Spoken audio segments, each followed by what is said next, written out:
It started with a knock. Faint, soft, but loud enough to cut through the stillness of my apartment at 3:12 a.m. At first I thought I imagined it. The city was full of noises. After all, my apartment wasn't in the nicest part of town, and drunk passers-by were common. I lived alone in a tiny studio on the 5th floor of a rundown building, the kind where the hallways always smelled like damp carpet and something metallic lingered in the air. I rolled over, blinking at the dim glow of my phone screen. My stomach twisted when I saw the time. 3:12. Something about that hour felt wrong. I pulled the blanket over my head, telling myself to ignore it. But then, the knock came again. 3 knocks. Slow, deliberate. I sat up, my skin crawling. Something about the sound wasn't casual. It wasn't the impatient thud of a delivery guy, or the heavy fist of an angry neighbor. It was testing, listening. I swallowed hard and strained my ears, hoping to hear footsteps retreating down the hall. But there was nothing, just silence pressing in all around me. Then, the sound changed. Not knocking, scratching. A long, slow drag of something sharp against the wood of my apartment door. It sent a shiver skittering down my spine. My mouth went dry. It wasn't the playful scratch of a bored animal, or the accidental brush of fabric. It was deliberate. My pulse pounded in my throat. I glanced toward the door, barely able to make out its shape in the darkness. A sickening thought hit me. Did I lock it? I scrambled for my phone, the brightness burning my eyes, as I flicked through my notifications. Nothing. No missed calls, no texts, no warnings. Another scratch. Closer this time. Whoever was on the other side was right there. I tried to breathe evenly, to calm the thundering in my chest. Maybe it was just a prank. Maybe some drunk guy got the wrong door. But deep down I knew that wasn't it. I slid out of bed, moving as quietly as I could toward the door. Every creak of the old wooden floor made my stomach tighten. I pressed my ear against the door, listening. Nothing. Then, the handle moved. I jerked back, my breath catching in my throat. It wasn't forceful, not like someone trying to break in.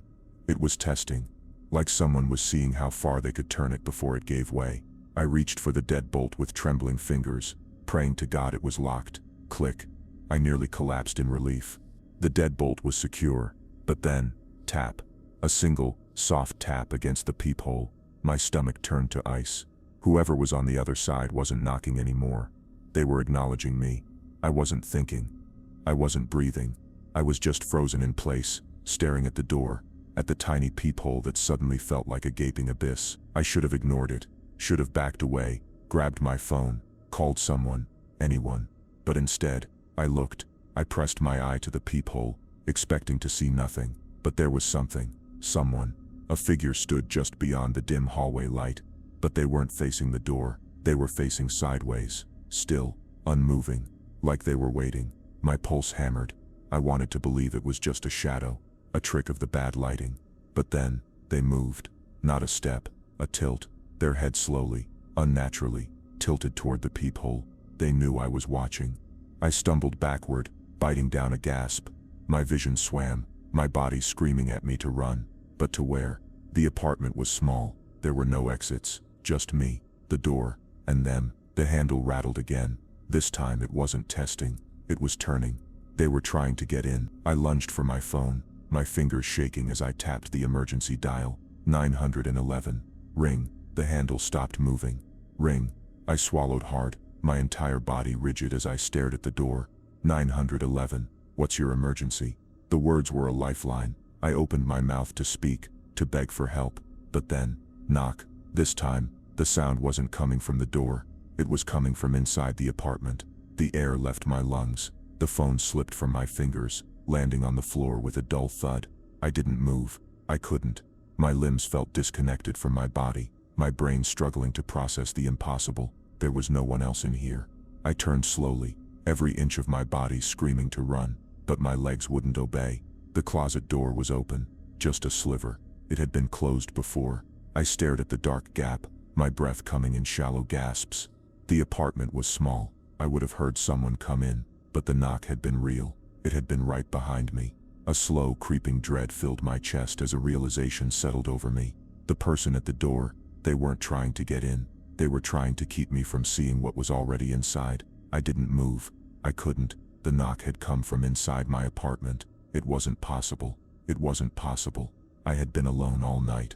I had locked the door. I would have heard someone come in, but the sound was real. The knock had been right behind me. My breathing was too loud, too sharp. My legs trembled as I took a step backward, my phone lying face down on the floor, the emergency operator still waiting for my response. My eyes locked onto the closet. The door had been closed before. Now it stood open just a crack, not enough to see inside, just enough to let something peek out. My fingers curled into fists. My instincts screamed at me to run, to get out of here now, but I had nowhere to go. The only way out was the front door, and outside that door, someone was waiting. Or maybe they weren't waiting.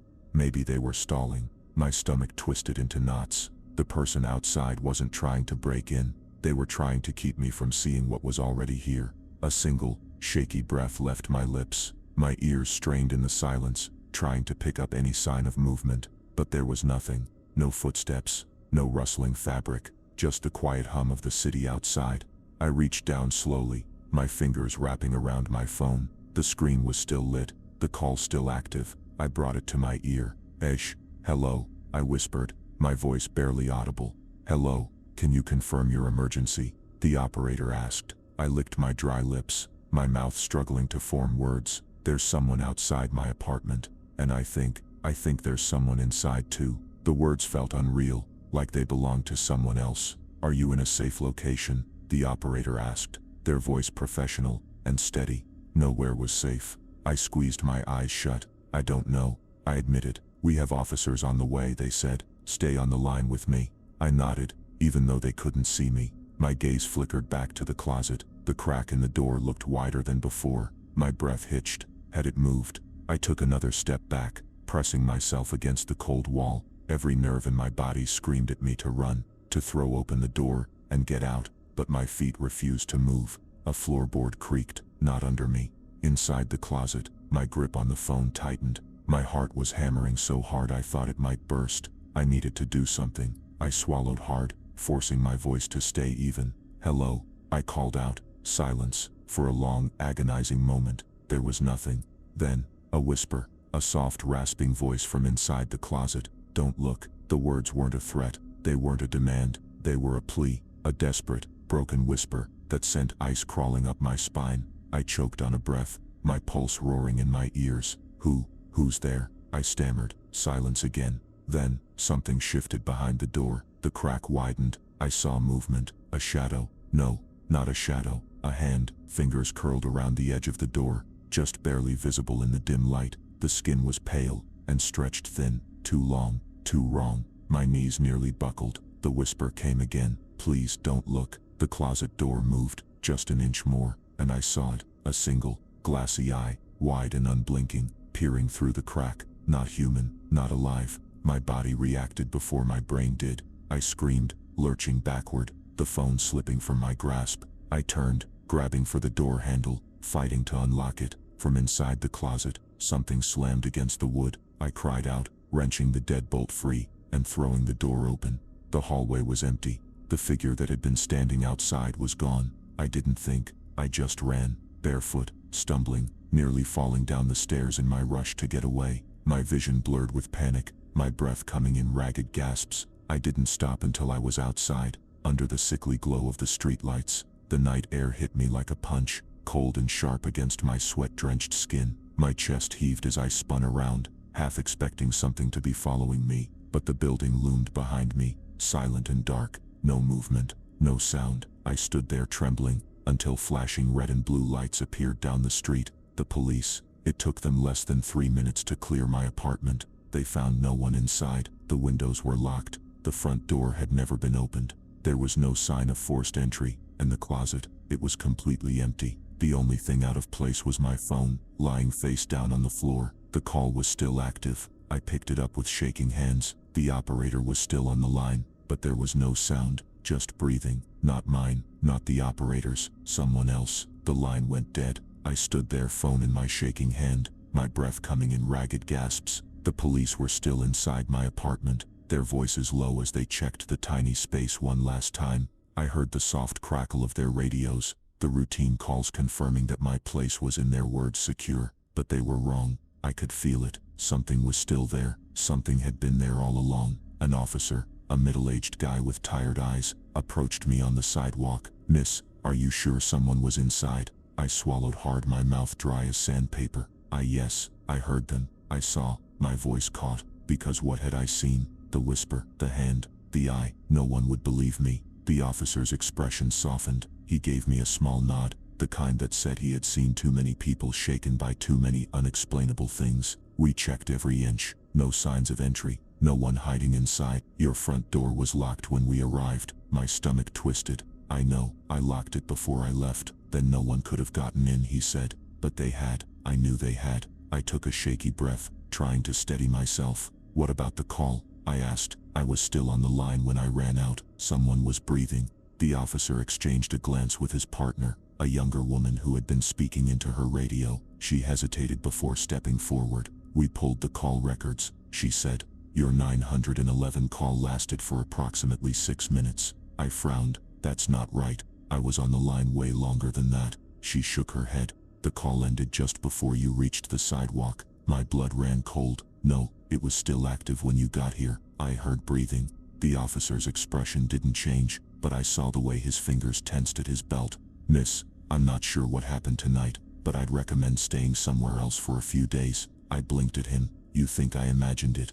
He didn't confirm or deny. "If anything else happens, call us immediately." That was the end of it. They left. The flashing lights faded, and I was alone again. I stood on the sidewalk for a long time, staring up at my apartment window. Dark, silent, empty, but it wasn't. I could feel it. I didn't want to go back inside, but where else could I go? I had nowhere, so I did the only thing I could. I went back inside. The air was thick too, still too quiet. My phone battery was nearly dead. My hands ice cold as I flicked the light switch. The bulbs buzzed to life. Everything looked the same, but it wasn't. I could feel it. I stepped inside, shutting the door behind me, locking it immediately. My breath came slow and steady, my ears straining for any sound. Nothing. I forced myself to check the apartment. Every corner, every window, even the closet. It was empty, just a small dark space filled with old boxes and winter coats. Nothing more. I let out a long breath. Maybe I really had imagined it.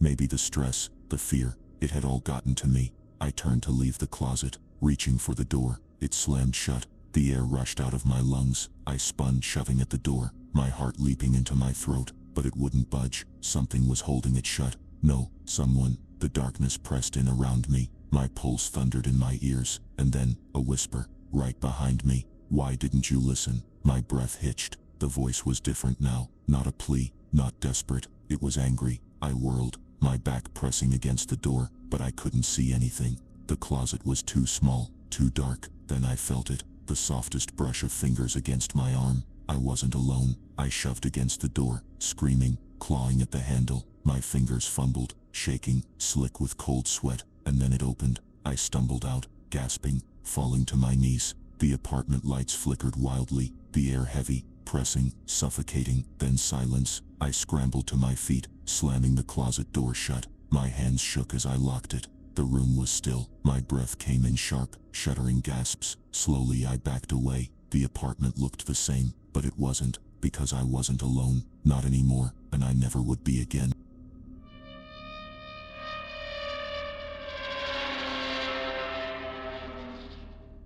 I always knew something was wrong with that house.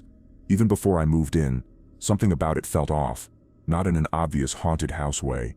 There were no boarded-up windows, no sagging roof or vines creeping up the walls. It was normal. Too normal. The kind of house you see in a real estate listing and forget the second you scroll past. But when I stepped inside for the first time, I knew. The air was thick, too still, like the house had been holding its breath for a long time. The realtor was talking, saying something about new flooring and a fresh coat of paint. But I wasn't listening. My skin had gone cold, my heartbeat slowing to a crawl. Something was watching. I glanced at the empty hallway ahead, at the closed doors leading into the other rooms. Nothing there. Nothing I could see. I convinced myself I was being stupid. Just new house jitters. I signed the lease that afternoon. For the first week, nothing happened. The silence was unsettling. But I told myself I was just adjusting to living alone again. Every night, I checked the locks 3 times before bed. Every morning, I woke up feeling like I hadn't slept at all. By the second week, I noticed the small things. The bathroom mirror was fogged up when I came home from work, even though I hadn't showered since that morning. A glass I never used appeared in the sink, a faint ring of water around its base. The smell of something damp lingered in the hallway, but only at night. I ignored it. I had to. Then one night, I woke up to the sound of someone breathing, deep, slow inhalations. At first, I thought it was me, but as my mind sharpened, I realized the breaths were too slow, too heavy. They weren't coming from me. They were coming from inside the room. I lay there, heart pounding, ears straining. The breathing never wavered. It was steady, controlled, as if whoever or whatever was making the sound knew I was listening. The room was pitch black. I didn't want to move, didn't want to reach for my phone or shift under the covers, because if I did, if I made the smallest noise, I might hear it stop, and that would mean it knew I was awake. I stayed still for what felt like hours, my own breath, barely a whisper beneath the sound of the other breath. Then, a creak, the kind of sound a floorboard makes when someone shifts their weight, right next to my bed. Every muscle in my body locked up. I couldn't run. I couldn't scream. I couldn't even turn my head. The darkness felt deeper. The breathing got closer. I didn't hear footsteps. I didn't feel movement, but I felt it. I squeezed my eyes shut, forcing myself to stay still. Then, a whisper, so close it felt like it was inside my head. "You left the door open." My stomach dropped. No, I hadn't. I locked the front door before bed, just like I always did. I wanted to turn, to see who was there. But I didn't. I couldn't. Because if I looked, I knew I wouldn't be able to stop looking. I stayed frozen until dawn, until the slow, heavy breathing faded into silence. When the first rays of light touched my walls, I finally let out a shuddering breath and turned my head, just an inch, just enough to see if I was alone. Nothing. I sat up slowly, my body stiff from staying in one position for so long. My room was empty. The hallway outside my door was empty. I almost believed I imagined it, until I looked at the floor. The carpet beside my bed was wet. A single footprint, too large to be mine, pointed toward my bed, like someone had been standing there all night. I didn't touch the footprint. I couldn't. My mind scrambled for an explanation.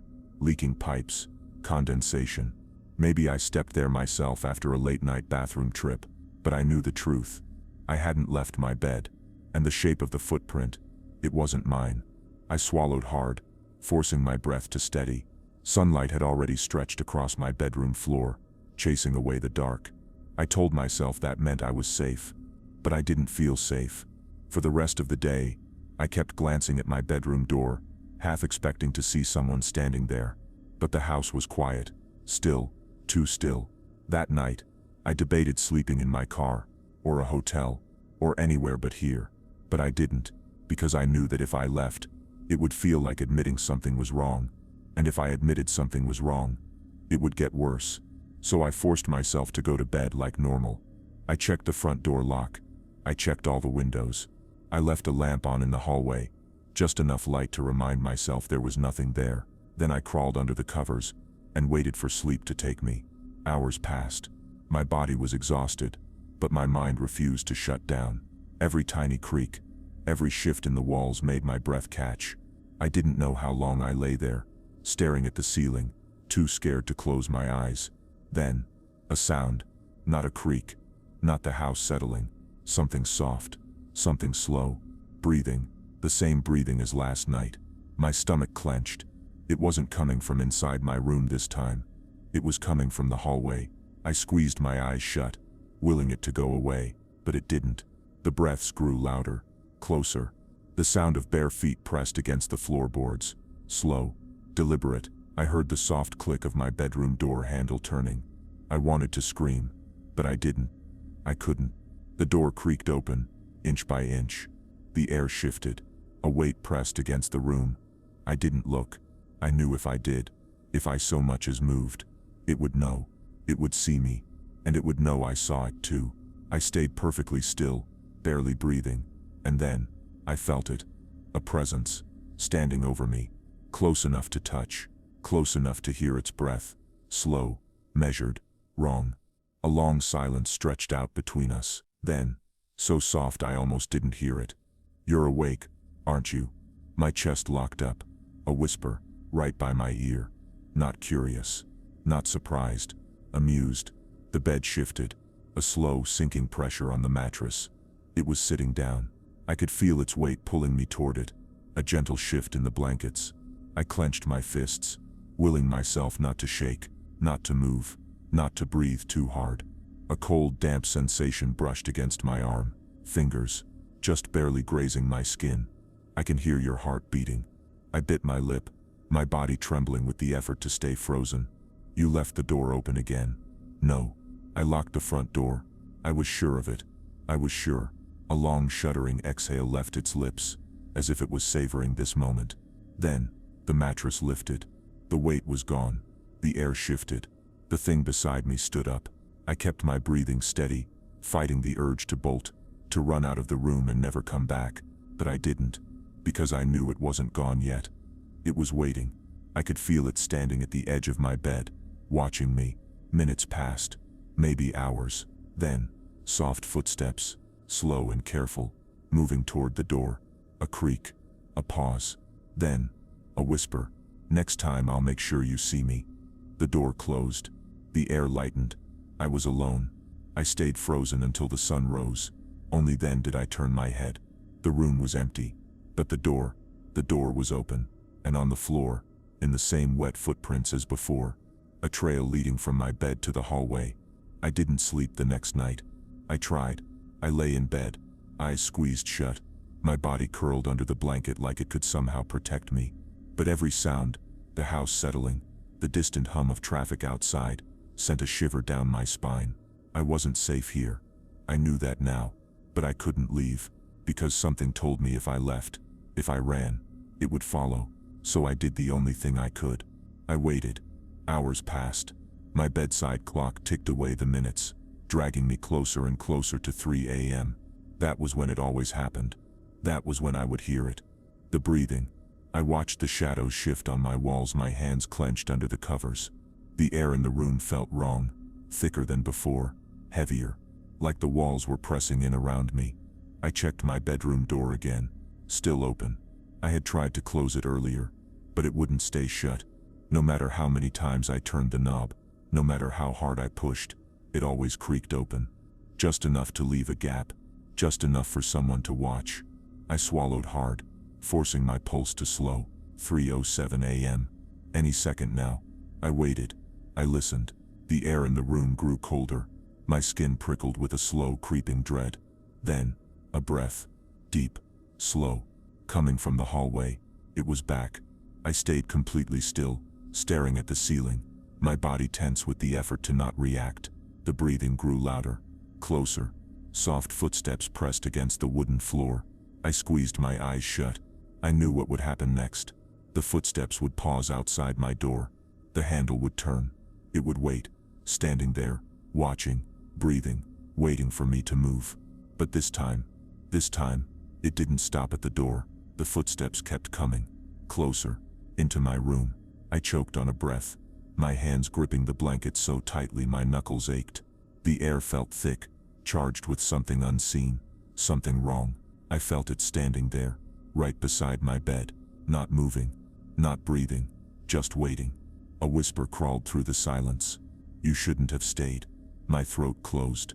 A slow sinking weight pressed against the edge of my bed. It was sitting down, like it had always belonged there. My pulse hammered. I didn't move.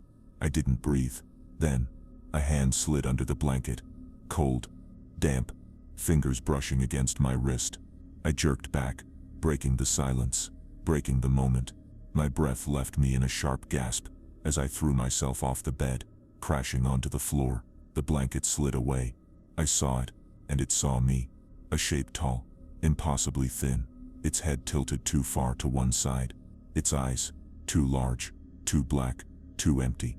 I opened my mouth to scream, but the door slammed shut. Darkness swallowed the room. The floor creaked beside me, a whisper closer than before. "Now you see me." A hand on my shoulder, cold breath against my neck. The lights flickered, and everything went black.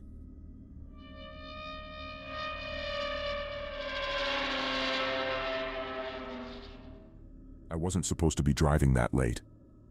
I had pushed my luck. I knew I should have left earlier, but I didn't. It was one of those things where you convince yourself that you'll be fine, that an extra hour or two won't make a difference, but it did. By the time I finally got in my car and pulled onto the highway, it was already past midnight. The sky was moonless, black clouds rolling in above me, stretching across the endless stretch of empty road ahead. The worst part? I was alone. I had been driving for over an hour, and I hadn't passed another car in at least 40 miles. Just me. The hum of my tires, and the occasional flicker of dying radio stations. I tried not to think about it. I turned the volume up, switching from static to an old playlist I had nearly forgotten about. The music helped for a while. But then, something felt off. At first I couldn't explain it. It wasn't a sound, wasn't a smell. It wasn't even anything I could see. It was just a feeling, that prickling sensation at the back of your neck, when someone's watching you. I glanced in the rearview mirror. Nothing. Just an endless stretch of dark road behind me, vanishing into blackness. Still, the unease in my gut didn't go away. I shook it off. I was just tired. My body wasn't used to driving this late, and my mind was playing tricks on me. I checked the clock. 1:27 a.m. Almost home. I exhaled, rolling my shoulders to release the tension I hadn't realized I was carrying. Then, I saw the headlights. Far behind me. Just a faint flickering glow in the mirror, like a pair of weak, dying lights, barely cutting through the darkness. Relief flooded through me. Finally, another driver. But something was wrong. The lights weren't getting closer. They stayed exactly the same distance behind me. For miles, I kept checking the mirror, expecting the car to speed up or slow down, but it didn't. It stayed exactly where it was. A creeping unease slithered through me. I pressed down on the gas, putting more distance between us. A minute passed, then another. I checked the mirror again. The headlights were still there. Same distance, same dim glow, like they were pacing me. I swallowed hard, a cold knot twisting in my stomach. I forced myself to think rationally. Maybe it was just a coincidence. Maybe whoever was driving had their cruise control set at the same speed as me. Still, my instincts were screaming at me. I decided to test it. I slowed down. Just a little. Enough that any normal driver would eventually catch up. The headlights slowed down too. My heart skipped a beat. I pressed the gas, speeding back up. The headlights did the same. They never got closer, never got further, just stayed exactly the same distance behind me. A cold wave of fear settled over me. This wasn't a coincidence. I wasn't just imagining it. Whoever was back there, they were watching me. I reached for my phone, my fingers tightening around the smooth plastic, my thumb hovering over the screen. I had no signal. Of course, I didn't. I was in the middle of nowhere. The next exit was still 10 miles away. I let out a slow breath, forcing my grip to loosen. My hands had gone clammy, slick against the wheel. What do? I couldn't stop. I couldn't turn around. And I couldn't call for help. I glanced at the mirror again. Still there. But something was different. The headlights, they were flickering, like an old bulb on the verge of burning out. I stared at them, trying to understand what I was seeing. They weren't fading in and out like a bad connection. They were shuddering, like something was blocking them. Something was moving in front of them. I felt a sharp, involuntary shiver crawl up my spine. Was it a person? No, that was impossible. But the longer I stared, the more certain I was that something was shifting in the dark. Between the beams of light, I saw movement. I swallowed hard, my throat dry. Something was standing in front of that car, and it was keeping up with me. A sharp jolt of adrenaline shot through my veins. My foot pressed harder against the gas pedal, my speed creeping up past 80. Just get to the next exit, get to a gas station, get anywhere with people. I checked the mirror again. The headlights were gone. The road behind me was completely dark. The air rushed out of my lungs. Relief flooded through me, followed by confusion. Where did they go? I leaned forward, trying to see further down the highway, but the road stretched out empty in all directions. I exhaled a shaky breath. Maybe it was just some weirdo messing with me, or maybe I really was just overtired. I rubbed my eyes, blinking hard. My body still felt tight with leftover fear, but I was fine. The car was gone. The road was clear. I was fine. I let out one more breath, rolling my shoulders, and then something moved in my back seat. I didn't turn around. I couldn't. My fingers locked around the steering wheel, my knuckles white, my heartbeat hammering against my ribs. Something moved in the back seat, a soft rustle, a shift of fabric. I wasn't alone. I tried to breathe slowly, carefully, but my chest felt too tight.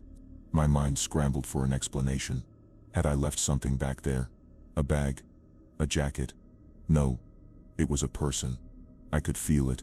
I swallowed hard, keeping my eyes locked on the road. Don't panic. Just think. Think. The highway stretched out before me, empty and dark. No cars. No exits. Just miles of nothing. I reached for my phone again, fumbling blindly, my hand shaking as I tried to unlock the screen. No signal. Of course. A sound. Breathing. Shallow. Slow. Not mine. I clenched my jaw, forcing my fingers to tighten around the wheel, focus on the road. But the air in the car had changed. It was heavier now, pressing against me like a weight on my chest. Then the whisper. You saw me. My stomach dropped. The voice was right behind me. Soft. Amused. Like it had been waiting for me to notice. A sharp involuntary tremor ran through my body. Don't look. Don't look. I forced my gaze forward, my hands gripping the wheel like a lifeline. If I look, it'll be real. I pressed the gas pedal down harder, the engine groaning as I pushed past 90 miles per hour. The car shuddered slightly, the tires humming against the asphalt. The whisper came again. You can't run. I jerked the wheel. For just a second. A split second. I lost control. The tires screeched, my headlights swinging wildly across the empty highway. Then cold fingers slid across the back of my neck. A scream ripped out of me. I swerved hard, my vision blurring as I fought to steady the wheel. My entire body went ice cold. I felt it. It touched me. I gasped, my breath coming in sharp, panicked bursts. I couldn't do this. I had to stop. Up ahead, a road sign loomed in the darkness. Next exit. 2 miles. I could make it. I just had to get to the exit. I forced my shaking hands to stay steady, my foot pressing down harder on the gas. 1 mile. The car was suffocating now. The air felt wrong, like something unseen was pressing against my skin. Then the whisper came again. Closer. Right next to my ear. You shouldn't have looked. I snapped. I turned my head, heart hammering, eyes wide with terror, and I saw a face, pale, hollow, smiling, sitting directly behind me. I screamed. The car lurched, my vision blurred as I fought for control, my tires skidding against the pavement. I was going to crash. No. I yanked the wheel. The car fishtailed. The headlights flashed over the green exit sign. Half a mile left. I pressed the gas, pushing the engine to its limit. The thing in the back seat didn't move. It just watched, smiling. Then the exit ramp. I veered off the highway, my tires skidding against gravel. As I pulled into the first gas station I saw, the lights were too bright, flickering against the cracked pavement. The building was old, run down, but I didn't care. I slammed on the brakes. The car lurched forward, the tires screaming, and then silence. My hands were shaking. My breath came in sharp, ragged gasps. I turned slowly, my pulse hammering. The back seat was empty. The air felt lighter. The pressure was gone. But I knew it had been there. I stumbled out of the car, my legs trembling. As I ran toward the gas station doors, a bell jingled as I pushed inside, the smell of old coffee and motor oil filling my lungs. An old man stood behind the counter, flipping through a magazine. He looked up, his eyes narrowing. When he saw me, "You all right, miss?" I opened my mouth to respond, but nothing came out. I turned back toward my car, my stomach knotting. It sat under the flickering gas station lights, the windshield reflecting nothing but darkness. I blinked. Then my breath caught. A shadow moved inside the car, not in the front seat, not in the back, in the trunk. My blood turned to ice. The old man followed my gaze. "Miss." I took a step back. The trunk. I never opened it. Not once during my trip. I had no reason to. So how? A soft thud against the trunk lid. I choked on my breath, stumbling backward. Another thud. Then the whisper, muffled but still too close. I told you not to look. The trunk unlatched. A dull mechanical click echoed through the empty gas station lot. The old man behind the counter froze. I couldn't move. The trunk hadn't popped open all the way, just enough to leave a gap, just enough for something to slip through. A breath left me in a shaky rush. No, no, no, no. I had never opened that trunk, so why did it sound like something was inside? The old man's voice cut through the silence, sharp and wary. Miss, I turned to him, my mouth dry. Tell him I needed help. Tell him to call the police. But then something moved, a slow, deliberate shift of weight. The car rocked, once, then again. The old man saw it too, his entire body tensed, his hand drifting under the counter reaching for something. Someone in your car. I swallowed hard. My tongue felt like sandpaper. Before I could answer, the trunk creaked, wider this time, a gap just big enough to see inside. I didn't want to look. I had to. I took one step forward, then another. My legs felt weak, my breath shaky. The old man said something behind me, but I wasn't listening. I reached the car, stopped. The trunk was still. The gas station lights flickered above me, casting long shifting shadows over the pavement. I swallowed hard, then I grabbed the trunk lid, and I threw it open. The light from the gas station spilled inside, illuminating the impossible. There was nothing there. The trunk was completely empty. No bags, no spare tire, no signs of anyone, or anything, ever being inside. My heart pounded. No, that wasn't possible. I heard it. I saw the car move. I stood there shaking, my breath uneven. A long, heavy silence stretched over the parking lot. Then the old man exhaled, a low, tense breath. Miss, his voice was too calm, too careful. I turned to face him. His eyes weren't on me, they were on the back seat of my car.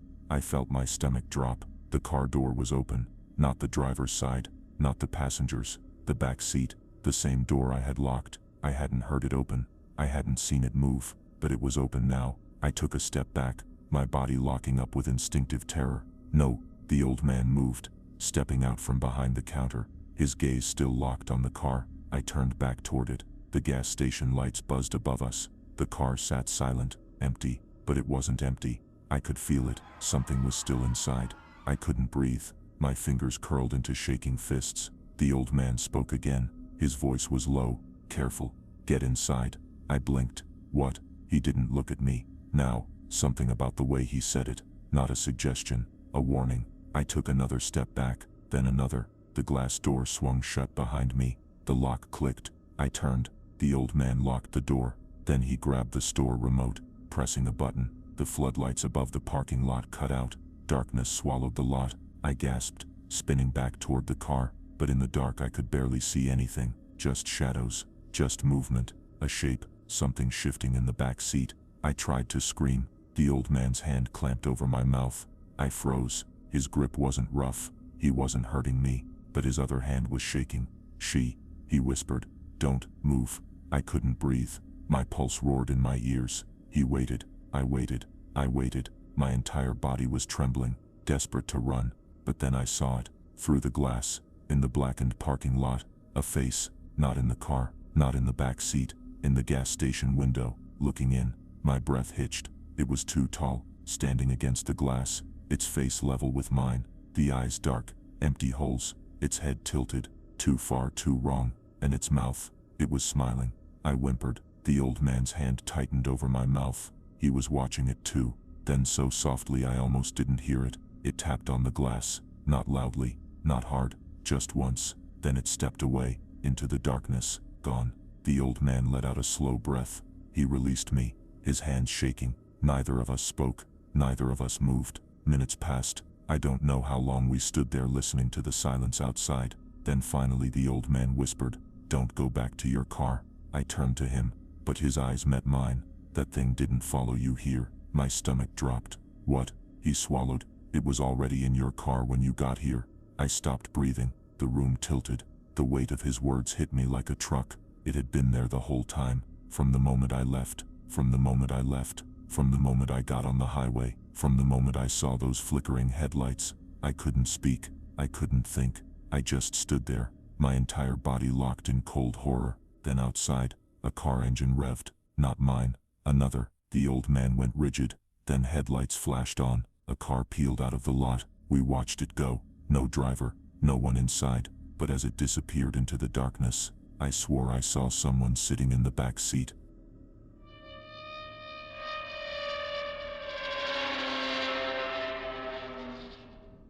I shouldn't have gone alone. I knew that from the start. But I convinced myself it wasn't a big deal. I had been hiking for years and I knew these trails well enough to navigate them in my sleep. 8 miles in, 8 miles out. A peaceful, quiet trek through the forest before heading back home. When my friend bailed last minute, I told myself it didn't matter. I'd done it alone before. I could do it again. The morning was perfect, blue skies, crisp air, the smell of pine and damp earth filling my lungs as I hiked. I passed 2 other hikers on their way back to the parking lot. A couple who nodded politely but didn't say much. After that, the trail was mine. Nothing but the steady rhythm of my boots crunching over dirt and the occasional rustling of leaves in the breeze. It felt good to be out here, away from everything. No people, no noise, just me and the trees. By noon I reached the clearing at the peak of the trail, where the valley spread out below me in a vast sea of green. I sat on a boulder, ate my lunch, and listened to the wind. It was peaceful in a way I hadn't felt in a long time. But the longer I sat there, the more I started to notice something that made my stomach tighten. The woods were quiet. Too quiet. At first I told myself it was just one of those weird moments when the forest settles into stillness. But as I listened harder, I realized it wasn't just quiet. It was completely silent. No birds, no insects, no distant rustling of branches, just an oppressive ringing silence that made my ears feel hollow. I shifted on the rock, suddenly uneasy. I decided it was time to start heading back. That was when I noticed the trees. The first one was just off the trail, a tall, thick pine with deep, jagged slashes running across its bark. At first I thought it might be claw marks from a bear, but something about them felt unnatural. The scratches were too long, too uneven, like something had raked across the wood with deliberate force. Then I saw another tree with the same marks, and another. I kept walking, my pace quickening, as I realized the scratches weren't random. They were everywhere, some of them high up, too high for any animal I knew of. Others at chest level, carved deep into the wood as if someone had been trying to leave a message.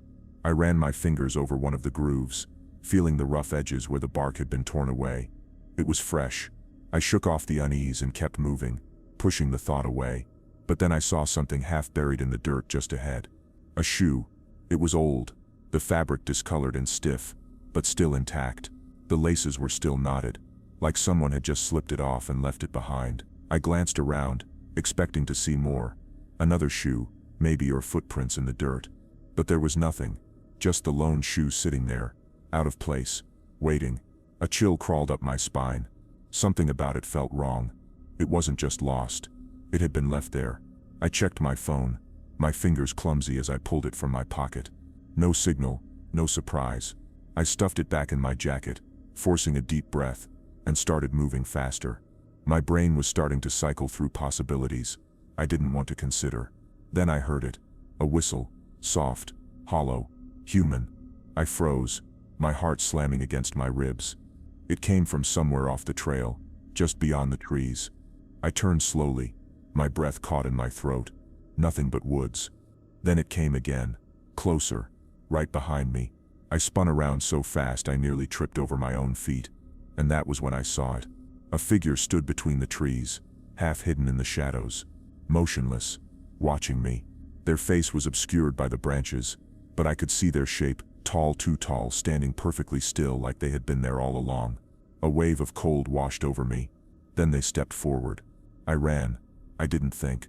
My body just moved, feet pounding against the dirt, as I tore down the trail. I didn't look back. I couldn't. Every instinct in my body screamed that if I did, if I so much as glanced over my shoulder, I would see something I couldn't handle. The silence was gone. Now, all I could hear was my own breathing, ragged and desperate, and the dull thud of my boots hitting the ground.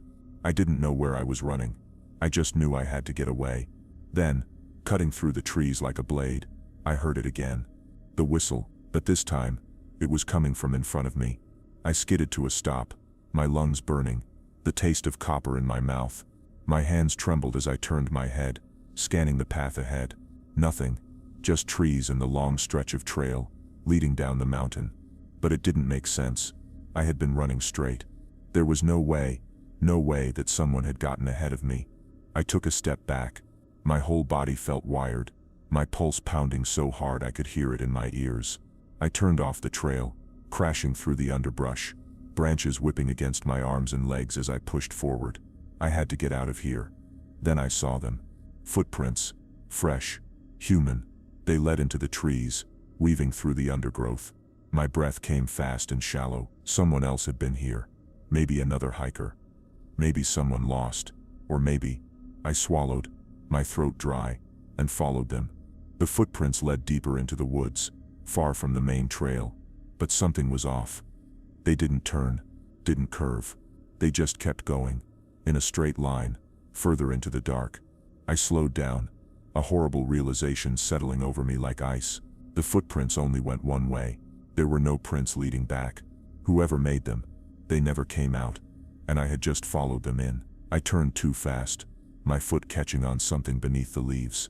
My balance broke, my hands shooting out just in time to catch myself before I hit the ground. The impact sent a sharp jolt through my wrists, but I barely felt it. My eyes were locked on the footprints in front of me. They stopped, abruptly. The trail of fresh prints led through the trees, then ended just ahead. No sign of a struggle, no indication that whoever made them had turned around. They just stopped, like whoever left them had been lifted off the ground. I sucked in a sharp breath, my pulse roaring in my ears. I should have turned back then. I should have forced myself to stop and think, to retrace my steps and get out of there. But I didn't. I took another step forward. The air changed. It was subtle at first, like stepping through an invisible threshold. The scent of pine faded, replaced by something damp and stale, like rotting wood and stagnant water. The trees looked the same, but something about them felt different. The shadows stretched longer. The space between them felt narrower. I swallowed hard, fighting the growing unease crawling up my spine. Then I heard it. A breath. Soft. Shallow. Close. Too close. I froze, every muscle in my body locking up. The sound hadn't come from behind me. It had come from above me. Slowly, so slowly I could hear my neck creak. I tilted my head up. A figure crouched in the branches directly overhead. My breath caught in my throat. It wasn't just hiding. It was waiting. The thing perched above me had long, spindly limbs stretched across the bark like a spider. Its fingers dug into the tree, its head tilted at a sharp, unnatural angle. The light was too dim to make out its face, but I saw its eyes. They were open, wide, watching. It had been following me. The realization made my stomach drop, my blood turning ice cold. The thing didn't move, didn't blink. Then it did something that made my skin crawl. It grinned, a slow stretching motion, like its mouth wasn't used to the shape. Then, the whistle, right above me. My body reacted before my brain caught up. I ran. I sprinted through the underbrush, branches tearing at my skin, my breath coming in ragged, panicked gasps. I didn't look back. I couldn't. The trees blurred together as I pushed forward, my legs screaming, my heartbeat hammering against my ribs. The whistling followed me. It wasn't constant. It came in bursts, low, sharp notes that cut through the trees like a blade, each one closer than the last. The thing wasn't chasing me. It was hurting me. A stitch burned in my side, but I didn't slow down. I burst through a tangle of roots, nearly stumbling as the ground sloped downward. Then I saw it. A cabin. Old, rotten, barely standing. The wood was warped and blackened with age, the roof sagging under years of neglect. The windows were dark, hollow, nothing but gaping voids in the walls. But there was a door. I didn't think. I bolted toward it. My hand slammed against the wooden surface, fingers scrabbling against the handle. It didn't budge. Locked. The whistling stopped. Silence swallowed the forest. I turned, gasping, my entire body trembling. The trees stretched high around me, their tops swaying in a wind I couldn't feel. The forest was empty, but I could feel it. Something was watching. I backed up against the door, pressing my palms against the rough wood. My breath came too fast, too loud. The shadows shifted. A figure stepped between the trees. Not fast, not lunging, just walking. Tall, unnaturally thin, moving with a slow, deliberate grace. It wasn't in a hurry, because it knew I had nowhere to go. My fingers fumbled against the handle. I twisted it again, harder this time. The wood groaned. The lock gave. The door swung inward. I fell inside. Darkness swallowed me whole. I landed hard, my palms scraping against the wooden floor. The air inside was thick, stale, wrong. I scrambled to my feet, spinning to push the door shut, but something stopped it. A hand, thin, too long, fingers curled around the edge of the door, holding it open just a crack. A sliver of darkness, a single gleaming eye staring through the gap. I threw my weight against the door. The hand resisted, just for a moment. Then slowly it slid back into the dark. I slammed the door shut. The latch clicked. Silence. I staggered backward, my breath coming in sharp, shallow bursts. My hands trembled as I pressed them against my knees, trying to steady myself. The cabin was silent. Dust hung heavy in the air, swirling in thin shafts of light leaking through the cracks in the walls. The inside was small, just one room, empty except for an old wooden table and a single chair. There was no back door, no windows big enough to fit through. My stomach turned. I had locked myself inside. I turned, pressing my back against the door, forcing myself to breathe.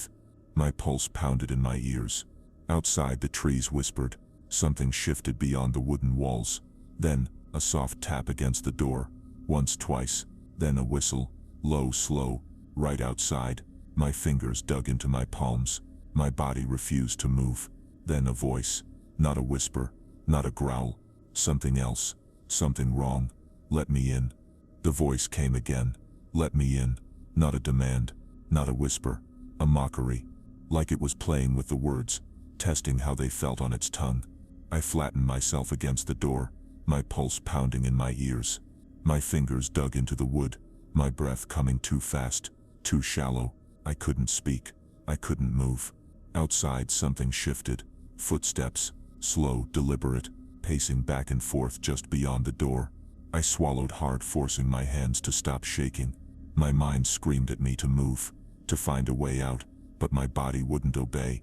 The cabin was small, one room, no back door, no windows big enough to squeeze through. I was trapped. A sharp knock against the wood made me flinch. Then came the whistle, low, hollow, drawn out in a way that made my stomach twist. Then the voice again. I know you're in there. I clenched my jaw, pressing my back harder against the door. I wouldn't answer. I wouldn't acknowledge it. I wouldn't. Knock, louder this time. Then, a second knock, but not from the door, from the window. My body locked up. I turned my head slowly, my breath lodged in my throat. There was a window near the far wall, small, too small for a person to fit through. But that didn't matter, because something was standing outside of it, a shadowed shape, tall, too tall. Its head was tilted, its face obscured by the grime on the glass. Then it raised its hand. Its fingers were too long. It knocked again, and this time, I saw its mouth move. It was smiling. I stumbled away from the door, my limbs finally responding, my chest locking up with sheer suffocating panic. My back hit the table, knocking over something metal. The sound crashed through the silence, and I barely held back a sob. The thing at the window pressed closer. Then, it whistled, but it wasn't alone. The whistle came from somewhere else too. Another voice, another sound, from the roof. Another sound, from the roof. My stomach flipped. I could hear something shifting up there. The slow, dragging scrape of weight moving across the wooden shingles. I wasn't trapped with one of them. There were more. I backed further into the room, my mind racing. There had to be a way out. Had to be. A sharp creak split the air. The door handle twisted. Slowly. The lock held, but the thing at the window didn't move. It just watched. I turned in a panic, searching the room, my vision blurring with fear. There a trap door, half hidden under the table, a basement. My breath caught. No, that was a terrible idea. Going down there meant cutting off my last exit. It meant closing myself in somewhere even worse. But the handle twisted harder. The door groaned against the frame. I was out of time. I lunged for the trap door. My fingers scraped against the old metal latch, yanking it open. The wood groaned as it lifted, revealing a narrow staircase that vanished into complete darkness. A wave of damp, rotting air rushed up from below. I hesitated. I didn't want to go down there, but I didn't have a choice. I slipped through, pulling the hatch shut, just as I heard the door frame splinter. Footsteps inside the cabin. I slapped a hand over my mouth, forcing myself to stay silent. My pulse thundered in my ears. The basement was cold. The air felt thick, like it had been trapped down here for years. I crouched low on the steps, not daring to move. Above me, the cabin creaked. The footsteps were slow, measured. Whoever, or whatever, was up there. It was looking for me. A long silence stretched out. Then, something scraped against the floorboards. The sound sent a sharp chill through my spine. It wasn't walking. It was dragging something. I clenched my jaw, trying to steady my breathing. My legs ached from crouching, but I didn't dare move. Then the dragging stopped. Another long silence, and then something breathed, right above the trap door. I squeezed my eyes shut. Don't move. Don't breathe. Don't make a sound. I stayed frozen, waiting. Then, a soft tap. Not on the floor, not on the door, on the wood right next to my head. I nearly gasped out loud. I could feel it. Something was down here with me. I wasn't alone. A breath crawled along my ear, sending a sharp burning cold through my entire body. Then, a whisper. You followed the wrong footprints. I couldn't hold back the sound that escaped me. Something moved in the dark, a shape barely visible in the shadows. Then, the whisper came again, closer. You shouldn't have come here. The hairs on my arms rose. A slow creeping click echoed through the basement. The trap door unlatched. Light poured down, casting long shadows over the stairs. For a split second, I saw it, tall, grinning. It wasn't standing. It was crawling. Its limbs bent at wrong angles. Its mouth stretched too wide, and then it moved. I screamed.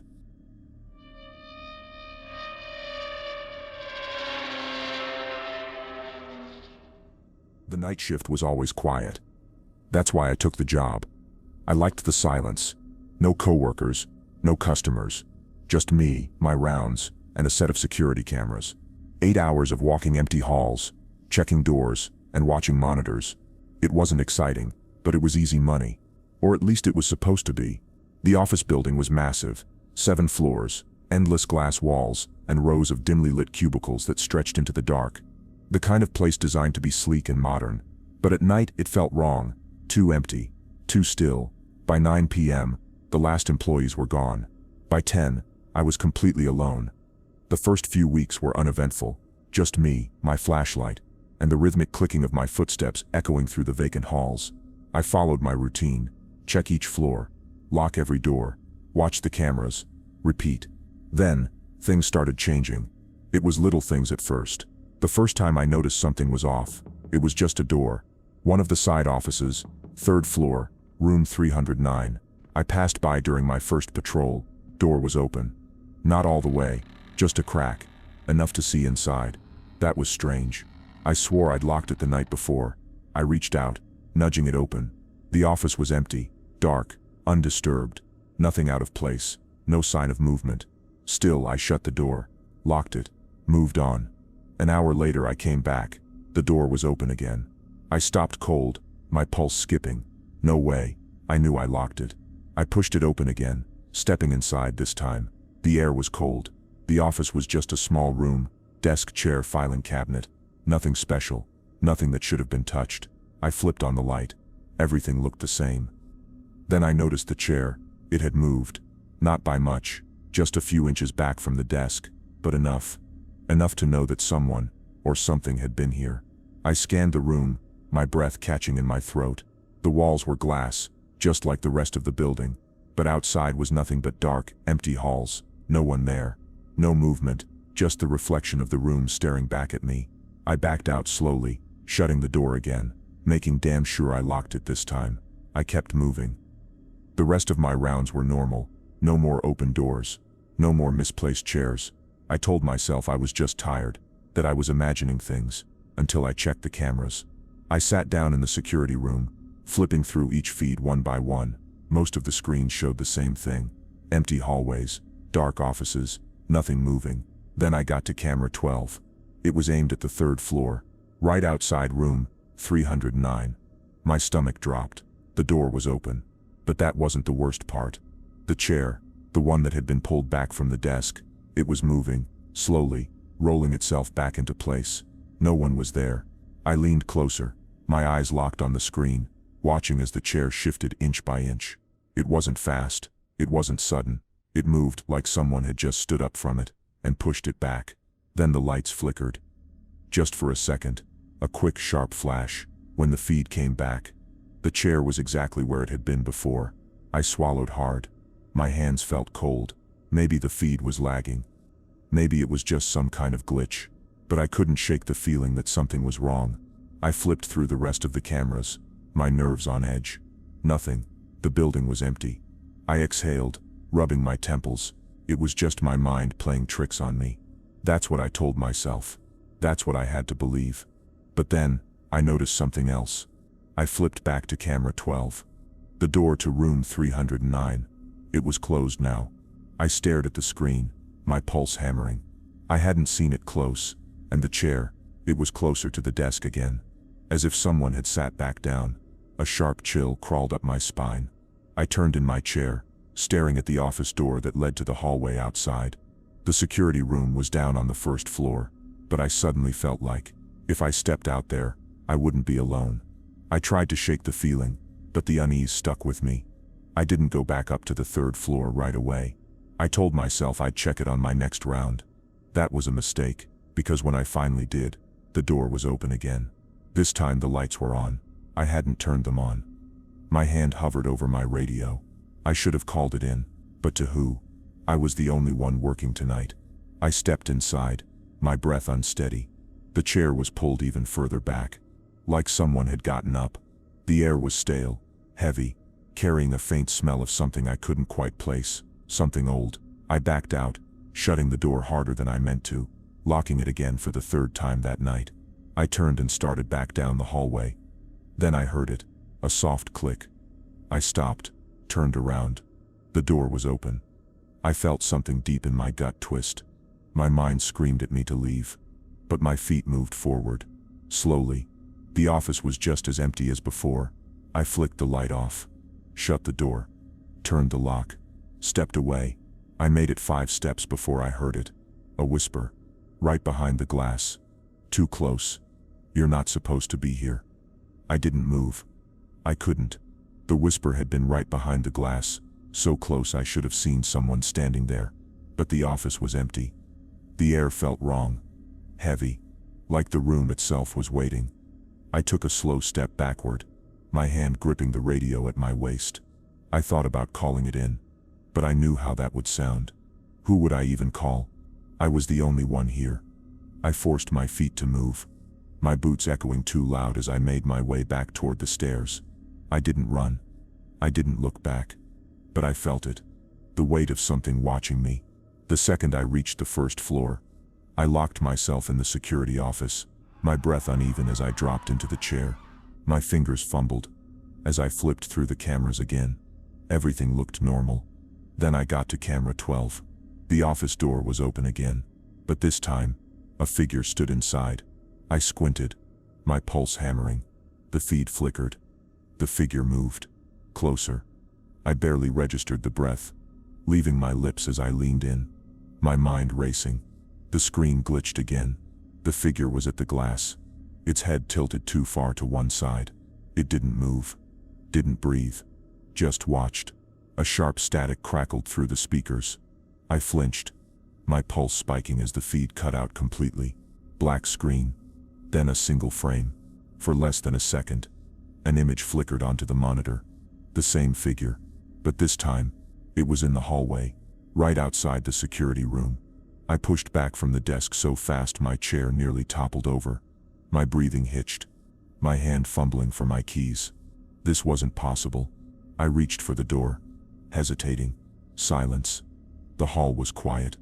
I moved forward, gripping the handle, my breath too loud in the small room. Then right on the other side of the door. I stopped breathing. The knock came again, soft, deliberate. Then came the whistle, low, drawn out. It knew I was here. I stumbled back, nearly knocking over the desk. My fingers fumbled over the radio. Hello. My voice came out hoarse. This is security. Who's there? Silence. Then a whisper, right outside the door. Let me in. I didn't move. I couldn't. The whisper was right outside the door. Let me in. Soft. Calm. Too deliberate. like it was testing the words, playing with them. I forced my breath to steady, gripping the radio tighter in my hand. My fingers were slick with sweat, my pulse hammering in my throat. The door was locked, but somehow I knew that wouldn't matter. Another knock. I flinched, and it wasn't loud, wasn't forceful, just patient. A waiting kind of knock, like it knew I'd open it eventually. I backed away, pressing myself against the far wall. The security office wasn't big, just a desk, a row of monitors, and a single chair. Nowhere to hide, nowhere to run. The knock came again, then a slow tap tap tap against the glass. I felt my stomach turn. The security room didn't have windows, not real ones, but the door had a small glass panel, right in the center, frosted, just thick enough to blur the shapes behind it. I forced myself to look. A shadow stretched across the glass, tall, too tall. It didn't move, didn't shift, just stood there, waiting. I swallowed hard, my mind racing. I could call the police, but what the hell would I say? That someone was outside my door, whispering, that I had seen something on the cameras that shouldn't have been there. I needed proof. I turned back to the monitors, my hands shaking as I flipped through the feeds. I stopped. Camera 9, right outside the security room. I saw the hallway. I saw the door, but the figure, it wasn't there. My breath hitched. I glanced back at the glass. The shadow was still there, right in front of me. A sharp crawling dread wrapped around my spine. I turned back to the screen. The hallway was empty. I stared, my vision blurring, my chest tight. I could see it with my own eyes. But the cameras were telling me it wasn't real. I sucked in a breath. This isn't happening. This isn't real. Another knock. Slow, soft, amused. Then a whisper. I can hear you breathing. I choked back a cry, my body locking up. My fingers twitched toward my keys, my mind screaming for me to get the hell out of here. But the lock turned, on its own. I watched, frozen in place, as the deadbolt slowly slid back. No, no, no, no. The knob twisted. I lunged forward, slamming my weight against the door. It stopped. For a moment, the room was completely silent. I pressed harder. Every muscle in my body tensed. My heartbeat roared in my ears. Then a slow exhale, right against the glass. Fog spread across the panel.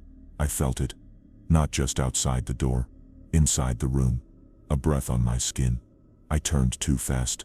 The air was different. The room felt bigger, darker. I stumbled back, my hands scrambling for something. Anything. The monitors flickered. A new camera feed flashed on screen. Camera 1. The lobby. And there it was, standing in the middle of the empty room, staring directly into the camera. Its limbs were wrong. Its head tilted too far to one side. Its mouth. It wasn't just grinning. It was laughing. Silent. Open-mouthed. Shoulders shaking in a soundless amusement. I clamped a hand over my mouth, forcing myself not to scream. I needed to get out. Now. I turned, fumbling for my keys, my hands shaking so hard I nearly dropped them. The monitors flickered again. The figure was closer. Another flicker. Closer. The screen glitched. The feed cut out. I turned to the door, barely holding back a sob. I needed to make a run for it. If I could just. The radio on my hip crackled to life. I nearly dropped it. The static hissed through the room, sharp and broken. Then a voice. My voice. A recording. I recognized the words, recognized the shaky breath I had taken earlier. This is security. Who's there? Silence. Then a reply. Soft. Distant. Let me in. The voice wasn't mine. I turned. The door was open. The door was open. I bolted out without thinking, heart slamming in my chest, sprinting blindly down the corridor. My breath came in short, sharp bursts as I pushed my legs harder, faster. I needed to get out, away from whatever was behind me. Every hallway blurred together, the fluorescent lights flickering wildly overhead. My feet slammed against the polished floors, echoing loudly in the emptiness. I reached the stairs and threw the door open, stumbling down 2-3 steps at a time, almost losing my footing in my frantic rush. The whispers followed me, echoing down from above, trailing behind like smoke. "You shouldn't run," it hissed softly, voice everywhere and nowhere. I didn't stop. My boots hit the first floor landing, and I sprinted toward the lobby doors. I grabbed the handles, rattling them desperately. Locked. My hands shook violently as I fumbled for my keys, trying each one frantically, my panic rising with each failed attempt. Behind me, footsteps echoed. Slow, deliberate, approaching. Closer. I turned sharply, but the hall was empty, stretching into shadowed silence. Then the lights flickered again. It stood at the far end, watching me. Closer now. Its form clearer, more solid, yet impossible. Wrong. Its limbs twisted at unnatural angles, head tilted grotesquely, eyes empty black holes that fixed directly onto mine. It smiled, mouth stretching wider than any mouth should. I staggered back against the doors, hands trembling, pulse roaring in my ears. The lights dimmed once more, plunging the hall into near total darkness. In the flickering gloom, the thing moved closer with impossible speed, appearing and disappearing between flashes of light. I had no choice. I abandoned the doors, bolting down another corridor, desperately looking for another exit. My breath burned in my lungs. Every hallway seemed identical, an endless maze from which I couldn't escape. I turned sharply into a corridor, and froze. Another figure stood at its end, then another behind it, silhouetted by the dim glow from the emergency lights. More shadows gathered, each twisted, silent, watching, surrounded. They didn't move. They didn't need to. I spun around, searching for any escape, but there was none. Panic took over. I ducked into the nearest room, and slammed the door shut, barricading myself inside. My breath came in ragged gasps as I pressed against the wall, eyes fixed on the handle. It twisted slowly, testing the lock. Then silence fell. Minutes passed, each second stretching agonizingly long. Maybe they'd gone. Maybe. A soft knock sounded from inside the room. I turned sharply, blood turning to ice. I wasn't alone.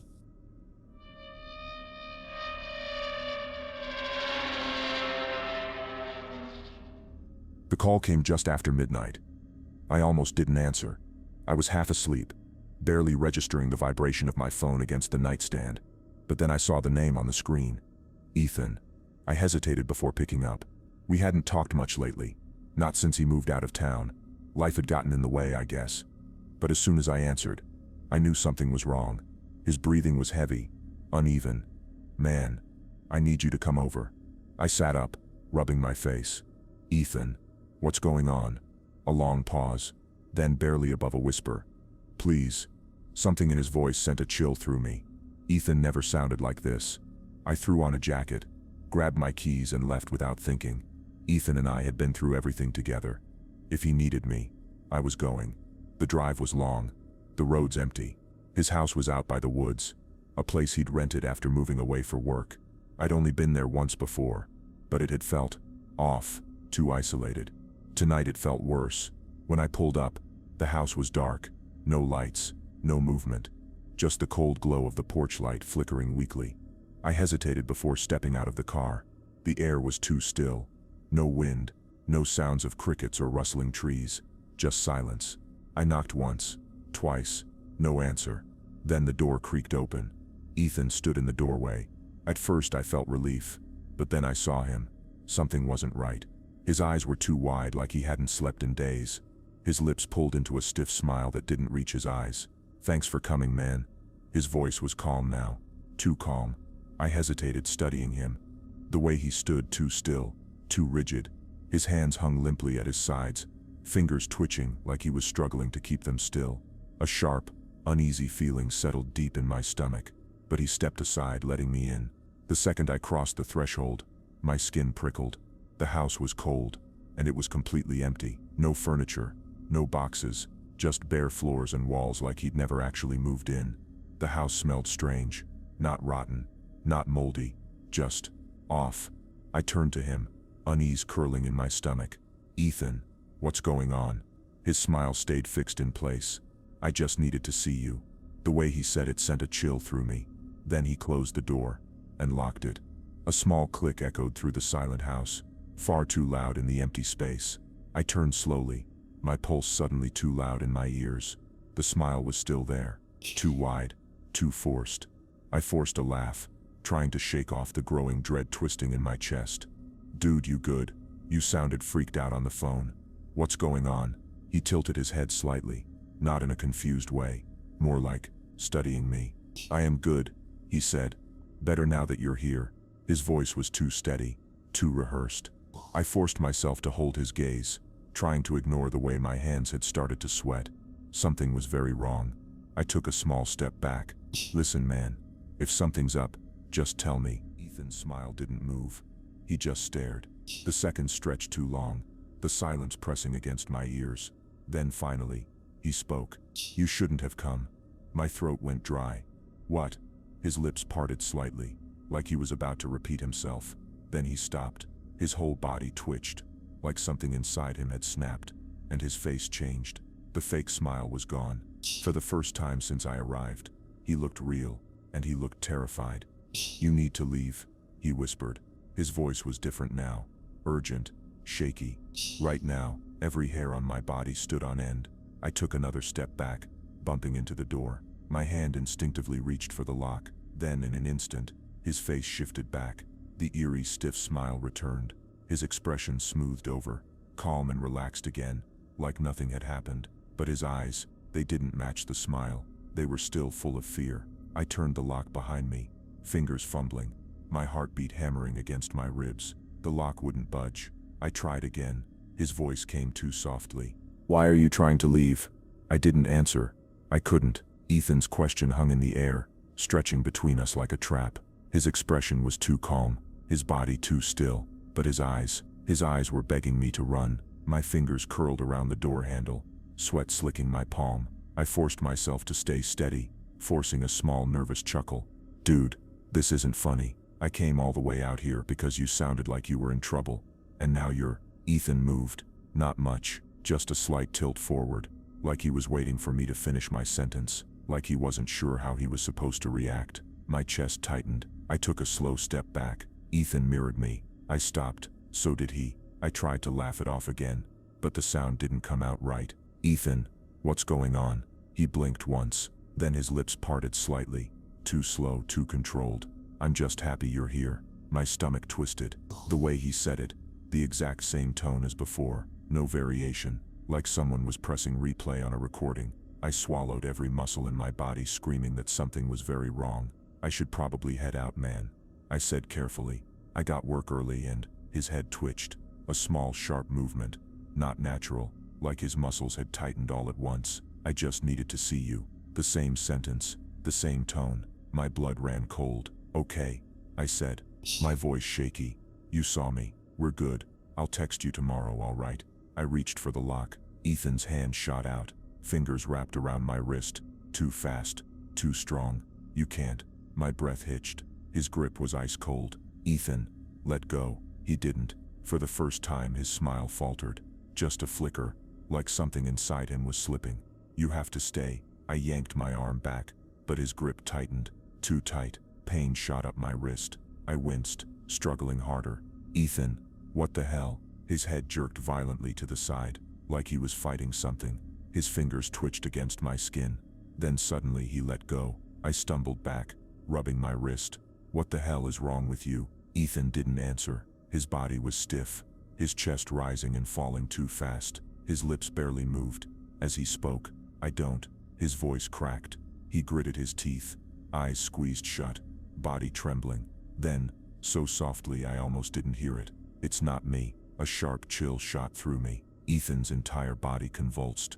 He staggered backward, grabbing at his head like he was trying to keep something out. My heart slammed against my ribs. "Ethan," a low, broken whisper slipped from his lips. "You should have never come." I took a step forward, but then he went completely still. Then, slowly, too slowly, he lifted his head and smiled again. But this time I knew it wasn't Ethan. His face wasn't right. His skin seemed tighter, stretched over his bones. His smile was too wide, his teeth showing too much. When he spoke, his voice was wrong, lower, off. "Why are you afraid?" I backed away. He took a step toward me. "Ethan, Stop. My voice shook. You're scaring me. Another step. Ugh. The floor creaked beneath him. I moved toward the door again, heart pounding, my fingers curling into a fist. I didn't want to fight him. I didn't even think I could, but I'd do whatever it took to get the hell out of here. My foot barely touched the floor before the lights cut out. The room was plunged into darkness. I froze. My breath came fast and shallow. Then, barely a foot in front of me, I heard Ethan move, slowly, a dragging sound, like he was tilting his head, shifting his weight. Then, the whisper, right by my ear. You were supposed to stay. I lunged blindly toward the door, my hands scrambling for the handle, cold fingers clamped around my shoulder. I screamed, twisting away, and the lights flickered back on. Ethan was across the room. His hands were at his sides. His smile hadn't changed. My pulse roared in my ears, my breath coming in shaky gasps. Ethan tilted his head. What's wrong? His voice was perfectly normal, like nothing had happened, like I had imagined it, but my shoulder still burned where something had grabbed me. I turned the lock again. This time it clicked. Ethan didn't stop me, didn't move. He just watched. I pulled the door open, stepped backward onto the porch. Ethan still didn't move. The last thing I saw before I ran to my car was his smile. Still too wide, still too perfect, still not his. I didn't stop running until I was inside my car, slamming the door shut with shaking hands. My breath came fast, chest heaving, my mind struggling to catch up. What the hell just happened? I fumbled for my keys, heart pounding so hard it felt like it would burst out of my ribs. My fingers barely worked as I jammed the key into the ignition. The engine rumbled to life. I glanced back at the house. Ethan was still standing in the doorway, still smiling. His eyes never left mine, even as I threw the car into reverse, backing out so fast my tires skidded on the gravel. I turned onto the main road, hands gripping the wheel in a white-knuckled grip. I drove, and I didn't look back. The road was dark, endless, stretching out before me in a blur. My breathing slowed, but my body refused to relax. Something was still wrong. My shoulder still burned where he grabbed me. My head spun with questions. Was Ethan messing with me? Had he lost his mind? Or was something else in that house with him? I swallowed hard, checking the rearview mirror. Nothing but empty road. I gripped the wheel tighter, forcing myself to focus. Just get home. Just get away from that house. Then, the hair on the back of my neck stood up. A feeling. That awful creeping feeling of being watched. I swallowed hard, forcing my hands to stay steady on the wheel. It was fine. I was alone. I had gotten out. I checked the mirror again. The back seat was empty.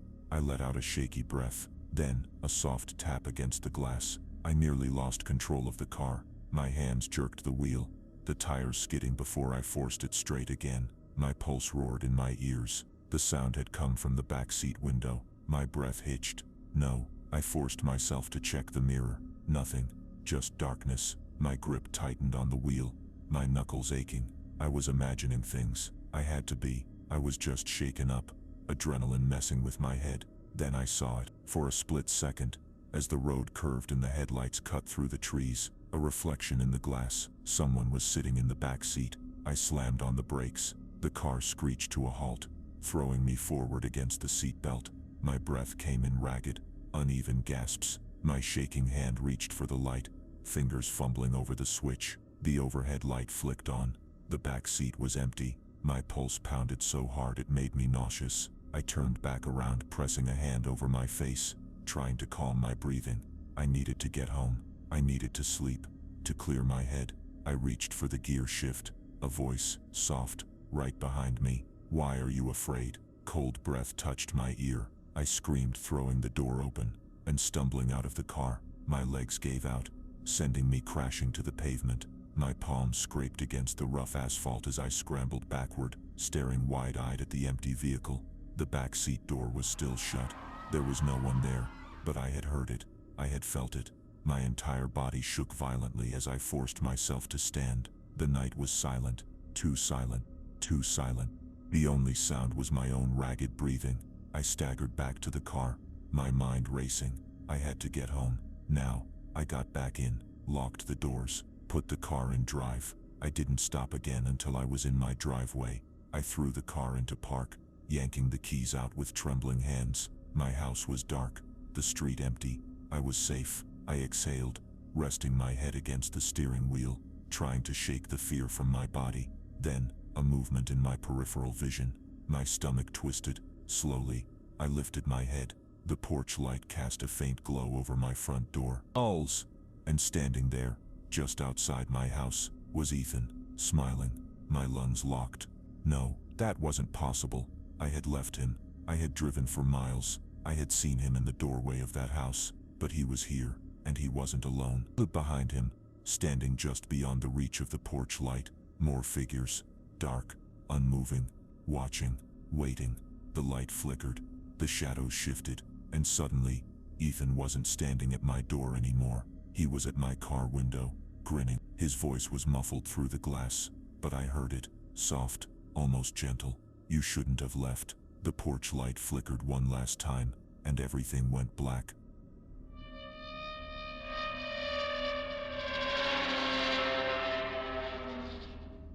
The first time I noticed him, I didn't think much of it. It was just another afternoon at the park. The sun was bright, the air warm, the playground alive with the laughter of children. My daughter Lily was 5, curious, wild, full of energy. She raced across the jungle gym, climbing higher than she should, her giggles floating through the air. I sat on the bench, coffee in hand, eyes never leaving her. That's when I saw him. He was leaning against a tree near the edge of the park. Not too close, not too far, just watching, not in an obvious way. He wasn't staring. He wasn't lingering too long. He blended in, the way people like him always do. He had the right clothes, the right demeanor. Nothing about him screamed danger, but something felt off. I couldn't place it at first. The way he stood, the way his hands stayed shoved in his pockets, the way his gaze kept drifting, not toward the playground itself, but toward the kids. My stomach tightened. He was alone. No kids of his own. No dog. No phone in his hand to suggest he was just killing time. Just standing there, watching. A sharp laugh broke my focus. Lily, balancing on one foot at the top of the slide, arms spread like a tightrope walker. I forced a smile. I wouldn't let paranoia ruin our afternoon. Still, when Lily ran up to me a few minutes later, breathless and red-faced, I brushed a hand over her sweaty hair and said, "Stay where I can see you, okay, sweetheart?" She nodded and took off again. When I glanced back at the tree, he was gone. I told myself that should have been the end of it. But it wasn't. It started happening more. Once at the grocery store, Lily was in the cart, chattering about something or other. And when I turned the corner of an aisle, there he was. Same stance, same stillness. Our eyes met, just for a moment. His lips twitched in something that wasn't quite a smile. I gripped the cart tighter, and turned down another aisle, my pulse quickening. By the time I gathered the courage to check again, he was gone. Then I saw him again. At Lily's school, I was waiting in the car for dismissal, watching the doors like I always did, when I spotted him on the sidewalk across the street. Not moving, not even pretending to walk by, just standing there, facing the school, facing the children. My hands went cold. He wasn't watching the kids coming out. He was watching me.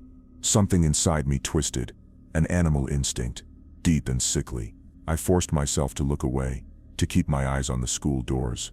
When Lily finally came out, her pink backpack bouncing on her tiny shoulders, I didn't hesitate. I stepped out, waved her over, and pulled her into the car too fast.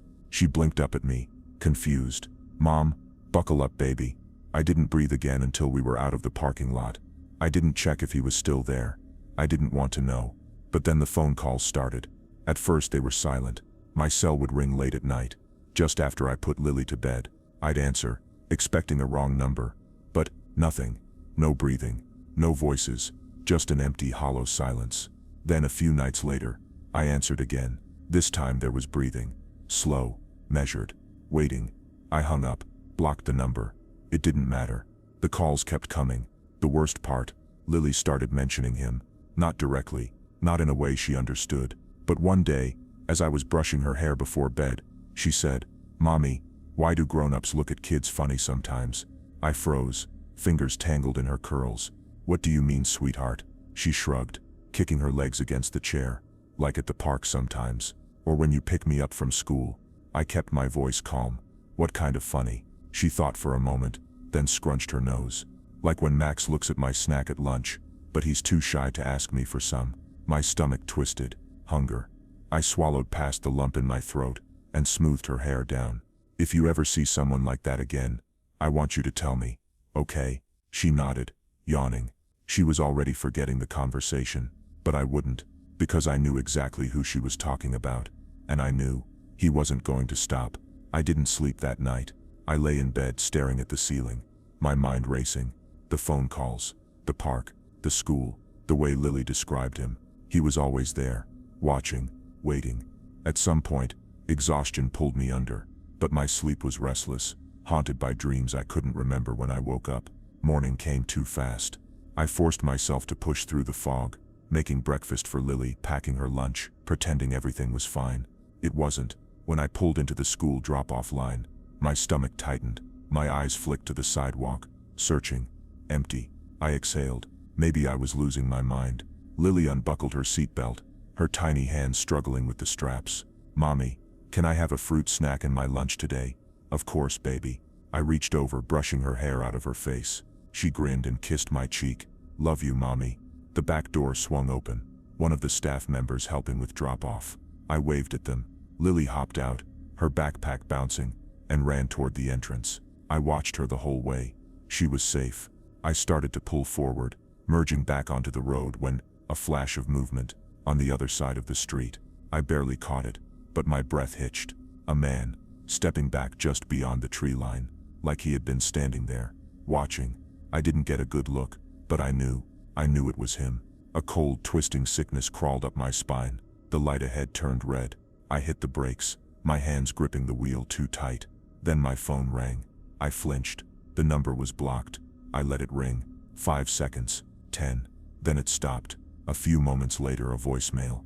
I swallowed hard, my fingers trembling as I lifted the phone to my ear. For a moment, there was nothing but static. Then, a voice. Deep, smooth, careful. "You should be more careful where you let her play." My blood ran cold. I slammed my foot on the gas, my entire body shaking. I barely remembered the drive home.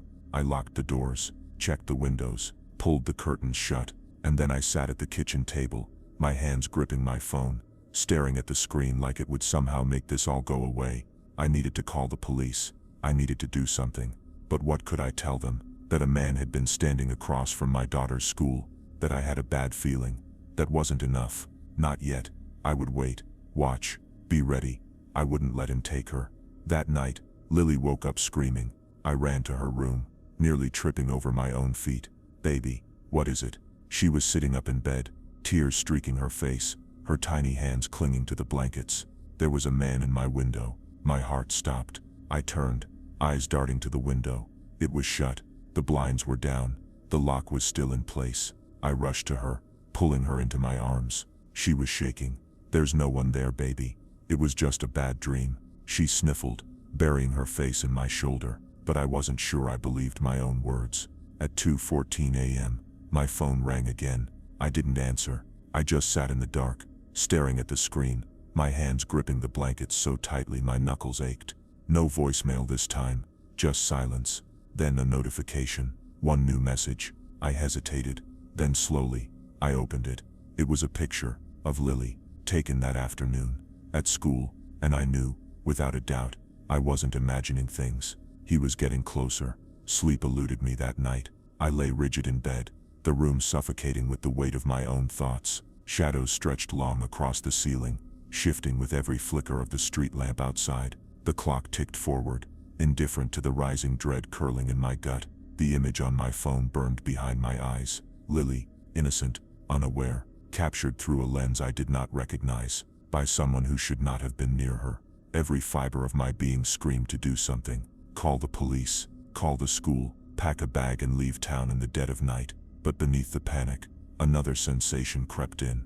One more insidious. Helplessness. Who was he? What did he want? And how long had he been waiting? My hands trembled as I gripped the phone. I tried to steady my breath, to force down the nausea climbing my throat. The house was silent, the kind of oppressive stillness that made even the smallest noise feel deafening. And then, the front porch creaked, a whisper of sound, barely perceptible. My stomach twisted. I turned my head slowly toward the bedroom door, ears straining against the silence. Another creak, the weight of a footstep. My pulse stuttered. For a moment I convinced myself it was nothing. Just the wind, or the house settling. It had to be. Then came the tap. Fingernails against glass. A delicate, measured rhythm. Tap, tap, tap. Not at the front door. Not at the living room window. At Lily's window. Every muscle in my body locked. My breath hitched in my throat, and my skin turned to ice. I moved before I could think, my bare feet hitting the hardwood, the air biting against my skin as I rushed down the hallway. My mind screamed at me to be quiet, to be careful, but fear had stolen my restraint. I burst into Lily's room. She was fast asleep, curled beneath her blanket, her small frame rising and falling in peaceful, oblivious rhythm. But the window, the lock was undone. The curtain shifted, cold night air slithered into the room. I lunged forward, gripping the window frame, and yanking it shut with a force that rattled the glass. My fingers trembled as I twisted the lock back into place. My breath came fast, uneven. Outside, the yard stretched into blackness, empty, or so it seemed. I pressed a hand to my chest, willing my heartbeat to slow. He had been here, close enough to reach for her, close enough to... A whisper drifted through the night. Not words, not a voice, just the faintest exhale, like someone watching, waiting. I yanked the curtain shut, heart pounding against my ribs. My hands trembled as I backed away from the window, my gaze flicking to Lily's peaceful face. I needed to leave. Now, I turned, barely containing my panic, and froze. The front door was unlocked. I knew I had locked it. I knew. The air inside the house felt heavier, suffocating. The walls pressed in, the darkness curling into unfamiliar shapes. Someone had been inside. I grabbed my phone, my fingers fumbling over the screen. My breath shuddered, my vision tunneling. Call the police. Call now. Then my phone buzzed. An unknown number. I nearly dropped it. My trembling thumb hovered over the screen before I pressed answer. At first nothing, then breathing, slow, calculated, listening. I swallowed hard, gripping the phone so tightly my knuckles ached. My voice came out in a whisper. Who are you? The breathing didn't stop. It was steady, methodical. Then the voice came, calm, measured, like we were in the middle of a conversation that had been happening for weeks. You shouldn't have shut the window. A cold shudder ran through me. My hand flew to Lily's back, as if shielding her from a presence I couldn't see. Then, the closet door creaked, behind me, in Lily's room. I turned, my breath locking in my throat. The door was open by an inch, just an inch. I had shut it before putting her to bed. I knew I had. The air thickened, my pulse pounded in my ears, drowning out everything. I reached out, my fingers barely brushing against the wood. The call disconnected. The closet door swung open, and the last thing I saw before the lights cut out was a hand reaching out from the darkness.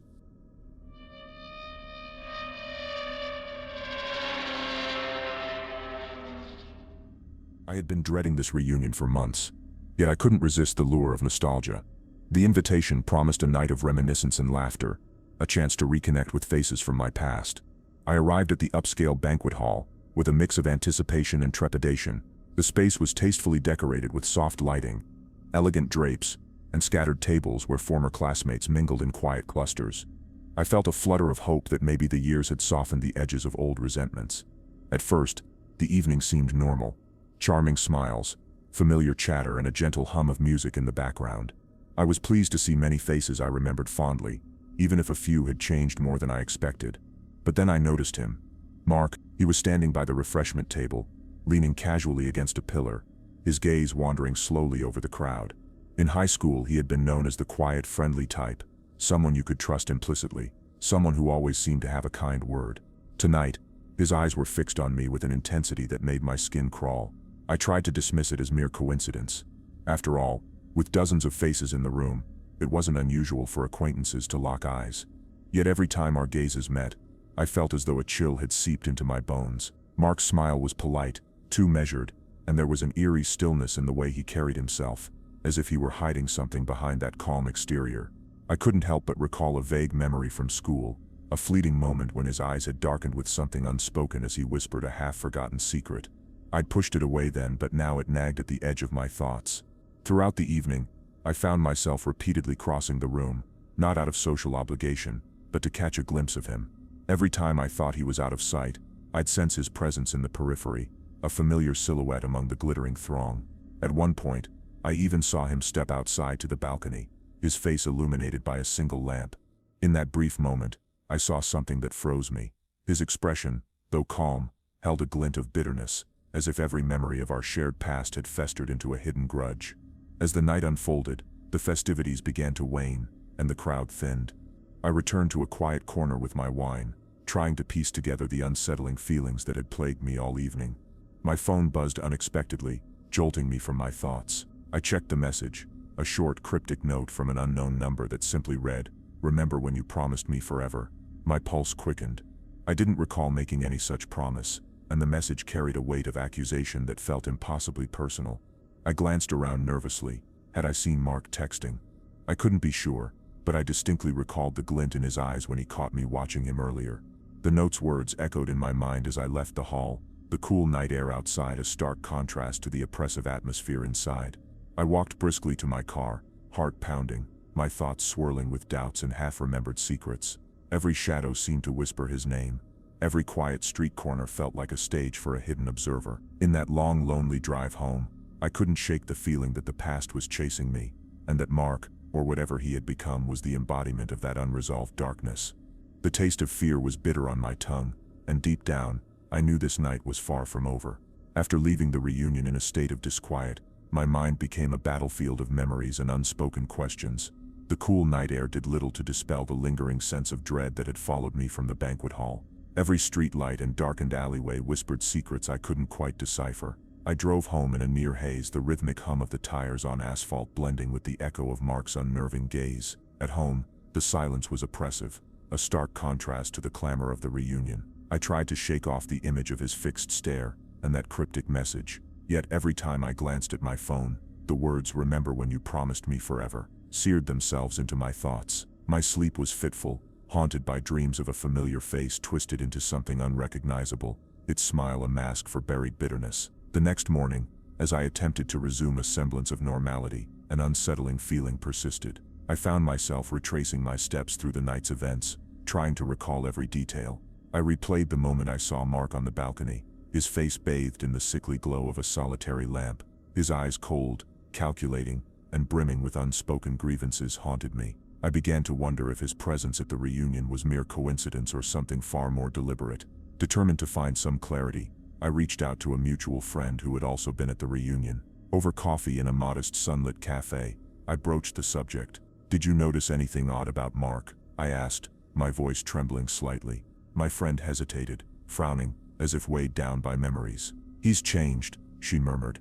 "I mean, he was always quiet, but there was something in his eyes tonight, something that made you feel both pity and fear." Her words struck a dissonant chord inside me. I spent the rest of the day with a growing sense of unease. At work, every shadow seemed to conceal a secret. Every reflective surface offered fleeting glimpses of a face I didn't want to see, a face reminiscent of Mark's. I scoured my messages and photos, desperate to recall if there had been any hint of betrayal or pain between us in the past. All I found were fragments of laughter and youthful promises that now seemed hollow. As dusk approached, my phone vibrated again. I hesitated before looking at it, fear battling with curiosity. It was another message from the unknown number.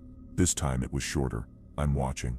The words chilled me to the core. My fingers trembled as I typed a hasty reply.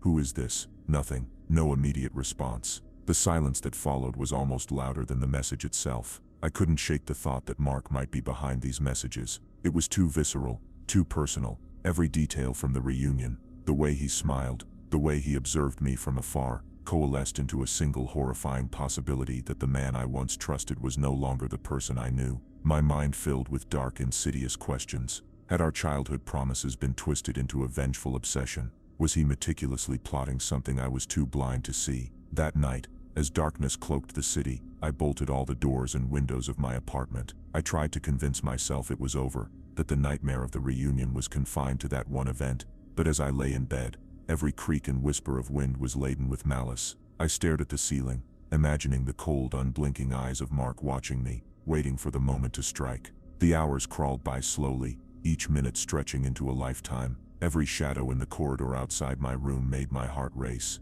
I began to question whether the message was simply a cruel trick or a prelude to something far worse. The weight of uncertainty pressed on me until sleep finally claimed me in an exhausted, fitful slumber filled with nightmares of betrayal and inescapable horror. When I woke in the early hours, the room was bathed in a dim gray light that did little to dissipate the lingering fear. My phone vibrated once more. I glanced at it with dread, half expecting it to be another cryptic message. Instead, there was a single photo, a candid snapshot taken earlier that day. In it I could see myself from behind, walking along a tree-lined street, and in the reflection of a shop window, I caught a glimpse of a figure, standing just a few paces away from me.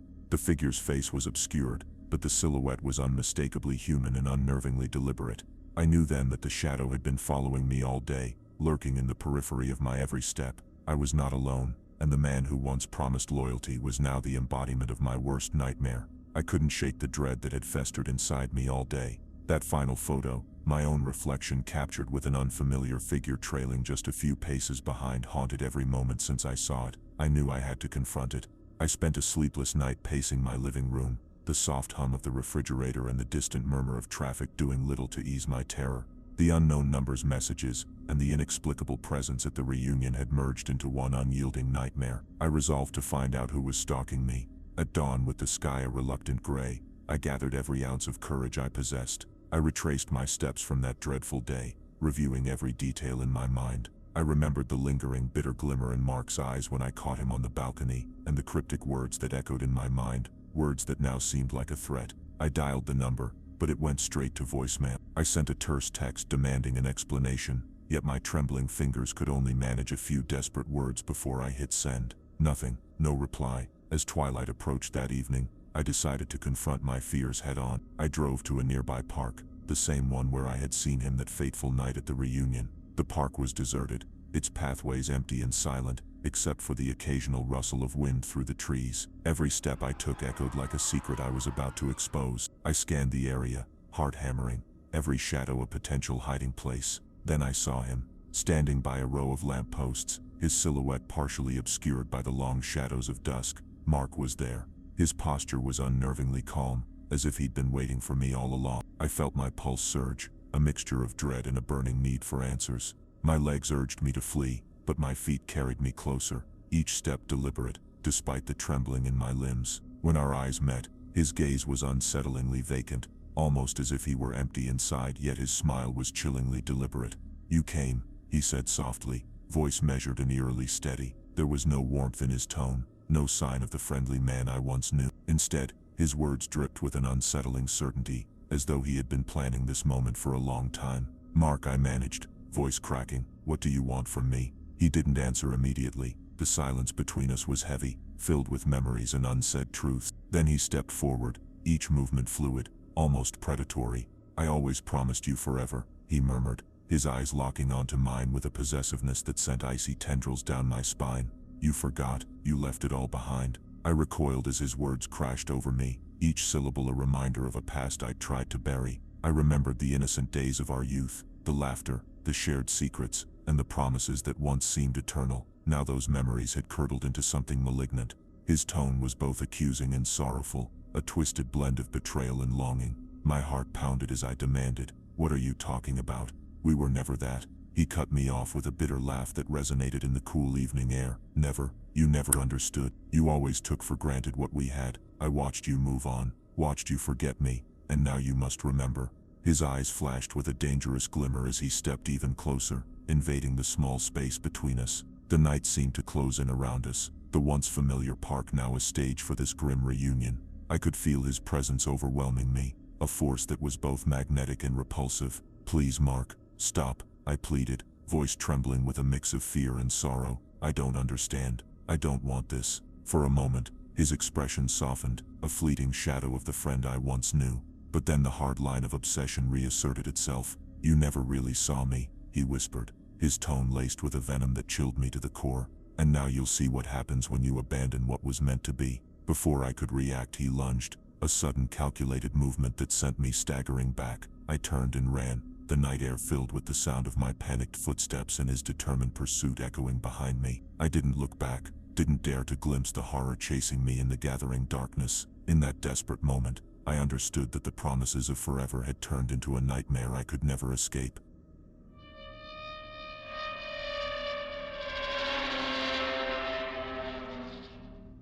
A plain white envelope arrived on an ordinary Tuesday. its presence an uninvited omen in an otherwise uneventful morning. No return address, no postmark, just a blank canvas concealing a message that would soon unravel a life once defined by quiet routine. The envelope sat on the doormat like a secret, and when it was finally opened, the typed words within struck a dissonant chord. "Remember when you promised me forever?" A childhood vow, once spoken with naive certainty, now resonated with a weight that defied explanation.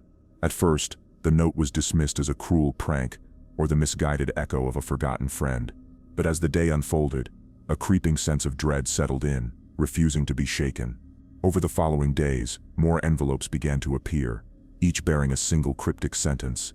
One letter mentioned a long-concealed scar, another referenced a whispered secret shared during a stormy midnight. With every delivery, the messages grew increasingly specific, dredging up details thought long buried in the recesses of memory. Each missive felt meticulously crafted, as if the sender were piecing together a puzzle designed solely to dismantle a carefully guarded past. In quiet moments, when the mind is at its most vulnerable, the notion of being watched took root. Every unexpected knock at the door, every unscheduled phone call that ended in silence, compounded the terror. A photograph from childhood, once a cherished memento, appeared inexplicably on the desk, its glass slightly cracked, as if shattered by the very secrets it held. The realization emerged slowly. These weren't random coincidences, but deliberate acts aimed at unraveling a life built on privacy and trust. Days turned into sleepless nights, with every creak in the house, and every whisper of wind transforming into the potential sound of an intruder. The once comforting hum of daily routine was replaced by an incessant barrage of anxiety. Friends offered rational explanations, a prank, a mistake, but the relentless nature of the letters and the precision with which they tapped into personal memories defied easy dismissal. In the solitude of a dimly lit room, the recipient meticulously reviewed every detail of past conversations, social media posts, and long-forgotten letters. Each reflection revealed fragments of a history that suddenly seemed both familiar and treacherous. The clarity of those recollections was almost painful, as if the past had been manipulated to serve as a weapon. It was no longer a distant memory but a looming presence, encroaching on every moment of the day. One evening, as the rain drummed softly against the window pane, a new envelope arrived, its arrival punctuating the heavy silence of the house. The message inside read simply, "You thought you could hide your truth." The words were printed in a bold typeface that made it seem as though they were intended for public display, rather than a private confession. That night, sleep was a distant memory. Every creak of the floor, and every sigh of the wind became a potential harbinger of the sender's next move. Compelled to search for answers, a scan of old photographs and messages uncovered hints of an unresolved bond. A promise made in the innocence of youth that had been casually forgotten. Yet now, those memories became a source of torment, as if the very act of remembering had unleashed a vengeful spirit. The pervasive feeling was not one of supernatural malevolence, but of a meticulously calculated invasion, a person with intimate knowledge of every hidden detail watching and waiting for the moment to strike. In the stillness of the night, with the only sound being the relentless tick of a clock, the realization was unavoidable. The sender was not content with mere recollection. Every envelope, every message was a calculated step toward breaking down barriers, exposing secrets, and eroding the last vestiges of normalcy. And as the final light of dusk faded away, the question lingered in the mind, who would dare to unearth such deeply buried truths, and what was the ultimate price of that forgotten promise? Late one evening, as a storm brewed outside and the patter of rain provided a dissonant background to my thoughts, I resolved to piece together the unsettling puzzle these letters had created. The envelopes had become more frequent now, each one a meticulously crafted dagger aimed at the heart of my past. I began by combing through every scrap of old correspondence, scrolling through faded photographs and rereading messages long buried in forgotten archives. With every memory resurrected, a pattern emerged, fragmented connections, shared secrets, and promises once made in the innocence of youth that had slipped into the recesses of time. There was one name that kept surfacing, a familiar echo from a past I had deliberately left behind. I recalled a friend, someone with whom I had once shared confidences, laughter, and even a few tender promises. But the recollection was bittersweet. That friendship had fractured under the weight of unspoken expectations and mutual betrayal. Now the letters hinted at that very history with disturbing precision. A scar on my wrist from a long-ago accident, a whispered confession shared on a rainy night, a promise that I had thought lost in the folds of memory. Each detail was selected to dismantle my carefully constructed defenses. Driven by mounting dread, I decided to confront the evidence head-on.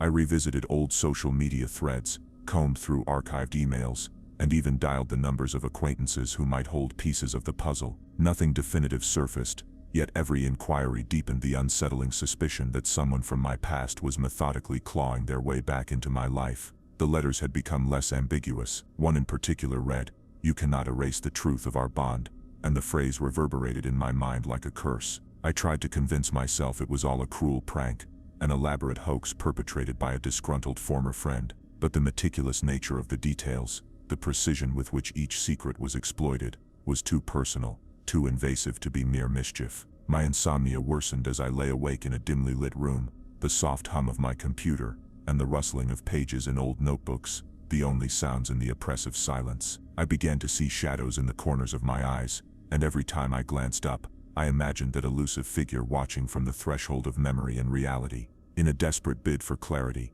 I visited the only mutual friend who had remained in contact with both of us. Over a cup of lukewarm coffee in a cramped diner, I inquired gently about the old days, about promises and secrets once shared. The friend's hesitant response only fueled my anxiety.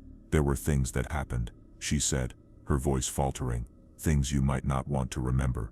That simple sentence ignited a torrent of memories I had long tried to suppress. Back home, my hand shook as I assembled all the letters in a neat pile on my desk. The envelope from that stormy afternoon, with its bold accusation, lay at the center. I stared at it for what felt like hours, trying to decipher the hidden meanings behind each meticulously chosen word. The realization slowly crept in. The sender was not merely a distant specter from my past, but someone who had nurtured an obsessive desire to reclaim what was once lost, a desire that had evolved into something dangerous, something that now threatened my peace and sanity. Every sound in the night seemed to echo the sentiment of that letter.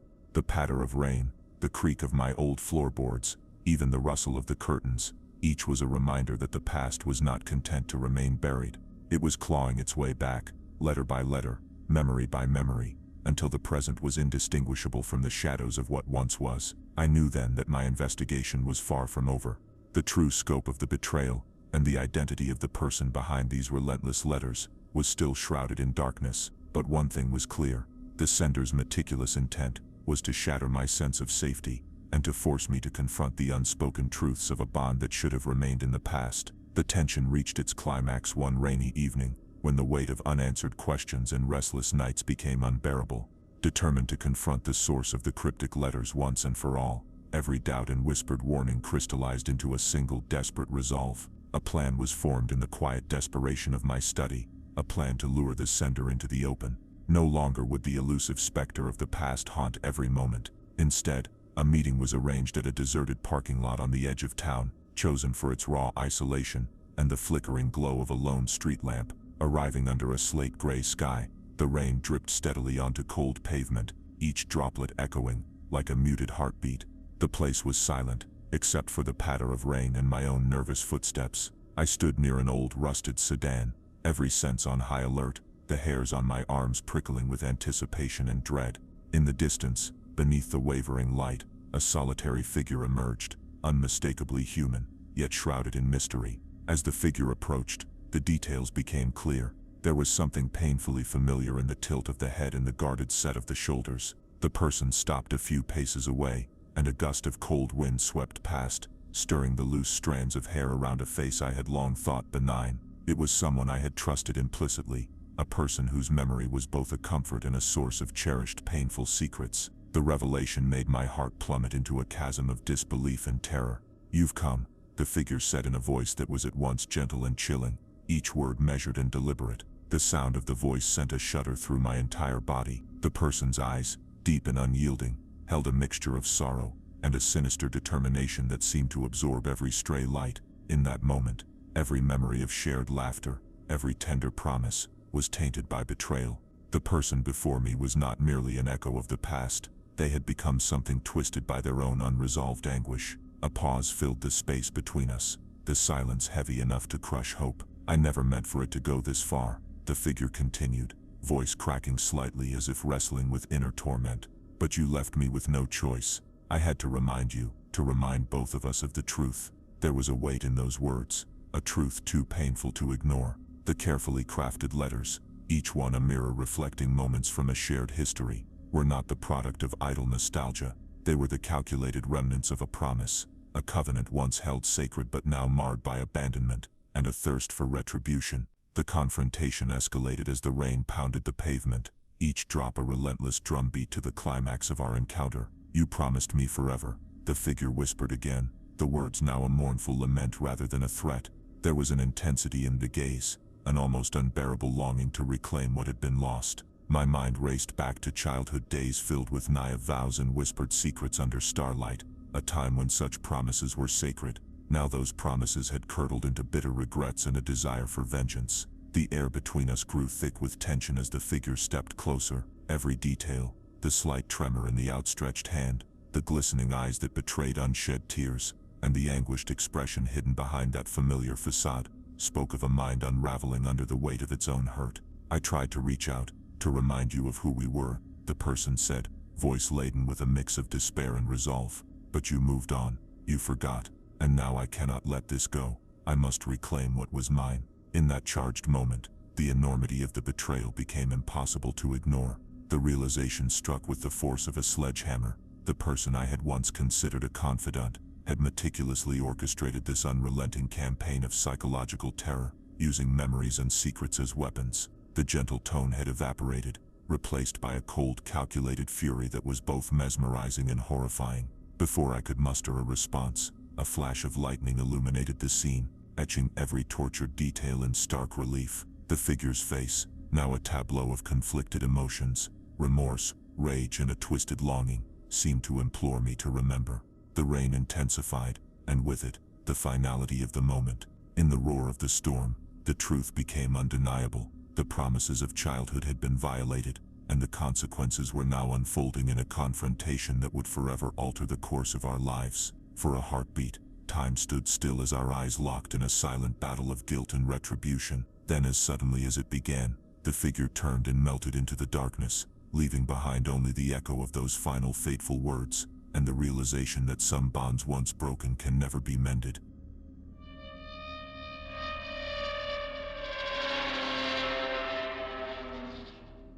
The day the estate was handed over felt like the culmination of decades of buried family secrets. Stepping through the iron-wrought gate, a chill ran down the spine even though the autumn sun bathed the grounds in a muted golden light.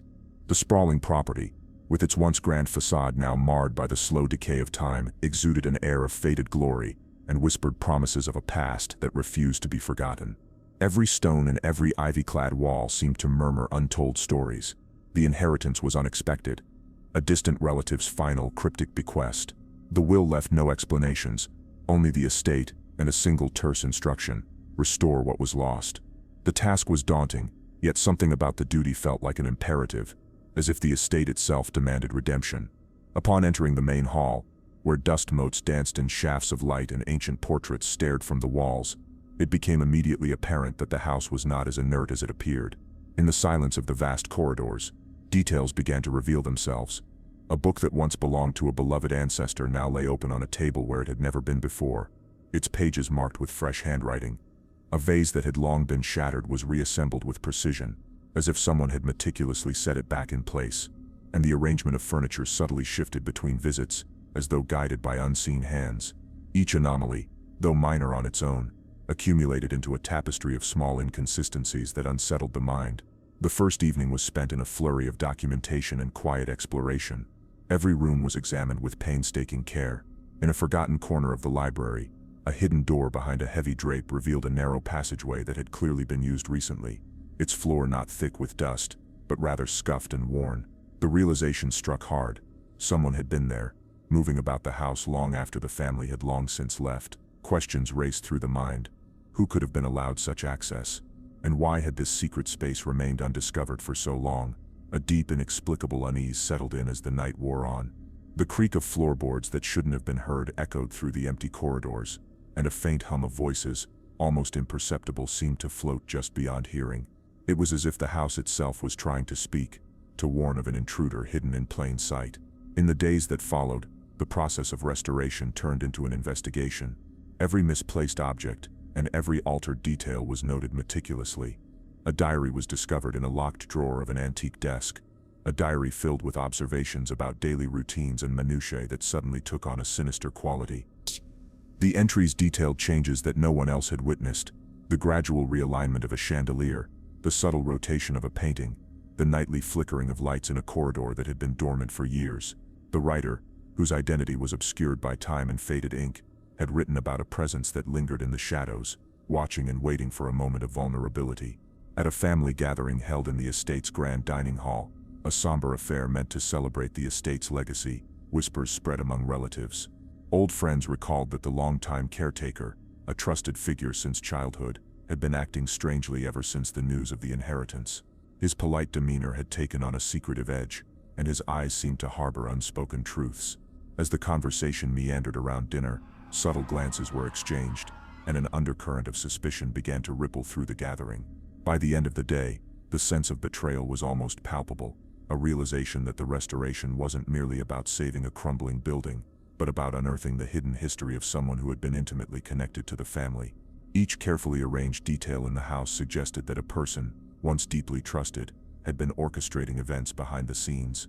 The meticulously maintained objects, the secret passageways, the precise alterations, all pointed to an agenda that was as personal as it was chilling.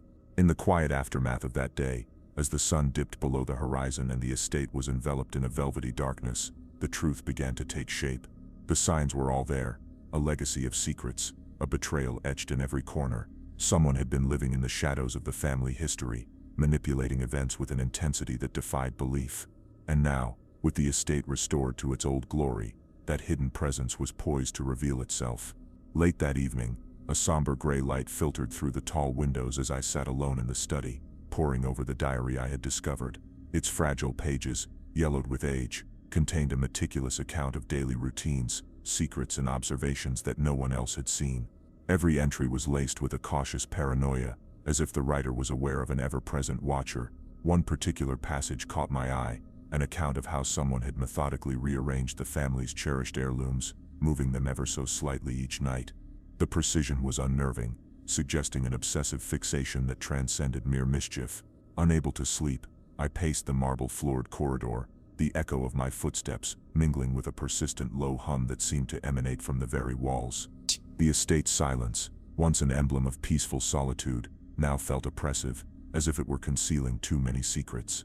I retraced my steps through the grand hallways, studying every detail, the alignment of paintings, the position of the antique clock, even the arrangement of chairs around the long dining table.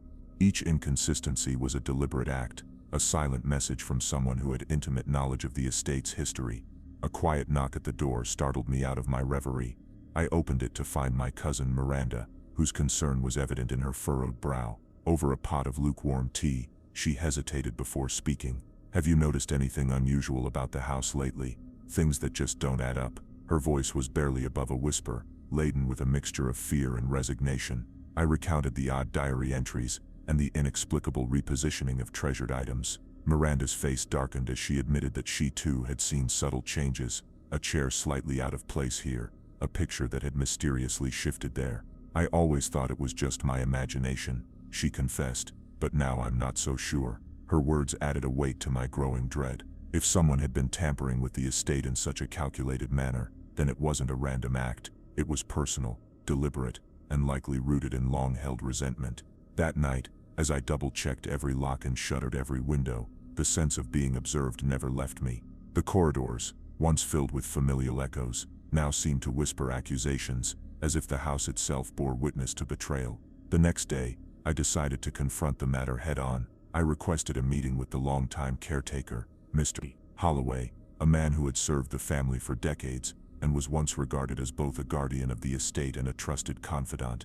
His weathered face, lined with years of service, betrayed nothing as he listened to my concerns in the hushed tones of the library. I pressed him on the recent oddities, the misplaced items, the diary's cryptic revelations. For a long moment, he said nothing, his eyes shifting uncomfortably to the shelves laden with old records and photographs. Finally, in a voice that wavered between reluctance and guilt, he murmured, "Sometimes, the past has a way of resurfacing. You know how families are, secrets are kept, even if it means sacrificing some trust." His words, vague yet laden with implication, left me with more questions than answers. Was he merely trying to deflect, Or was there a darker motive behind his evasiveness? That night, sleep was elusive. I found myself haunted by the image of a shadow moving slowly through the corridors, a figure perhaps the one responsible for the changes, whose identity remained cloaked in mystery. Every creak of the floorboards and every sigh of the wind outside served as a grim reminder that the betrayal was not only embedded in the estate's history,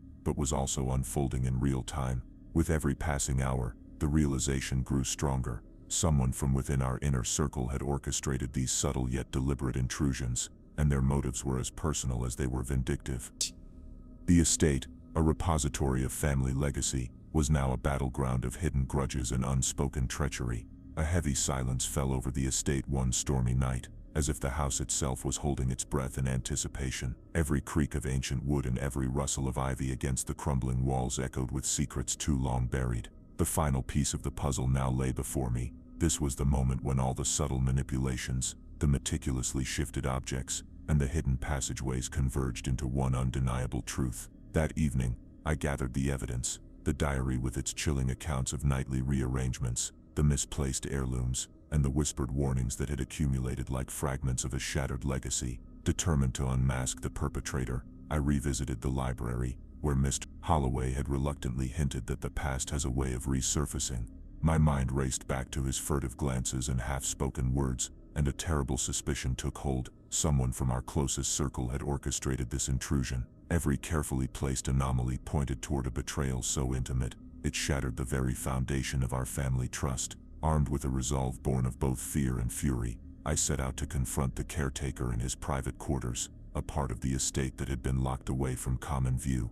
The corridors, leading to his office, were dimly lit by flickering sconces that cast eerie shadows, as if the walls themselves were unwilling to reveal the truth. I moved silently, each step measured and deliberate, my heart pounding in the cavernous silence. The tension was palpable. It seemed that even the air had thickened, heavy with unspoken confessions. I reached a narrow door, its surface worn and etched with the initials of the family. With trembling fingers, I turned the antique key that I had found hidden in one of the diary's pages. The door creaked open, revealing a small room cluttered with old ledgers, faded photographs, and personal mementos. In the center of the room, a solitary desk sat beneath a cracked window where the storm outside cast a pale, shifting light. My eyes were drawn to a framed photograph that had been deliberately obscured by dust, an image of a smiling young man, once a trusted friend and confidant, whose eyes now seemed to glimmer with an unsettling intensity. Next to the photo lay a set of detailed blueprints of the estate, annotated in precise, careful script that tracked every subtle movement of furniture and every alteration of room layout over the past several months.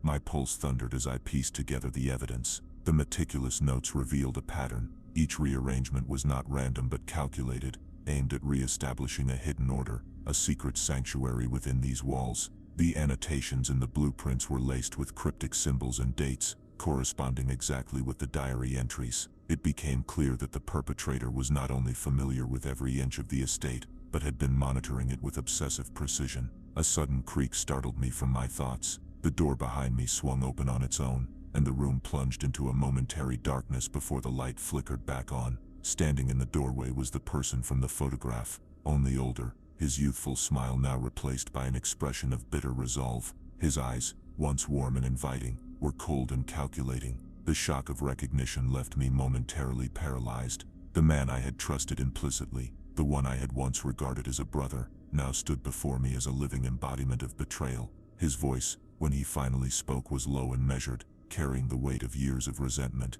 "You shouldn't have pried into matters that were never meant to be disturbed," he said, his tone devoid of remorse. In that charged moment, every memory of shared laughter and promises of loyalty turned to ash. The meticulously orchestrated restoration of the estate was not an act of preservation, but a calculated reclamation of secrets and grievances. His eyes burned with a fury that was both haunting and inevitable. "I did what I had to do," he continued, each word dripping with cold conviction. "You abandoned our legacy, our truth. Now you must face it."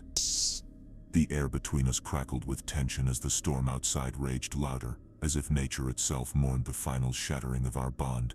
The confrontation reached its apex, a silent, agonizing moment when the weight of betrayal and unhealed wounds converged into one crushing reality. I felt the ground shift beneath me, my heart splintering under the enormity of the revelation. Then, as abruptly as it had begun, the man stepped back, his expression hardening into an unreadable mask. "The estate holds all our secrets," he whispered, almost to himself, "and now they will be laid bare." In that instant, I realized that the true horror was not in the physical intrusions or the uncanny movements of objects. It was in the betrayal of trust, the fracturing of family ties, and the dark, relentless pursuit of a past that refused to be forgotten.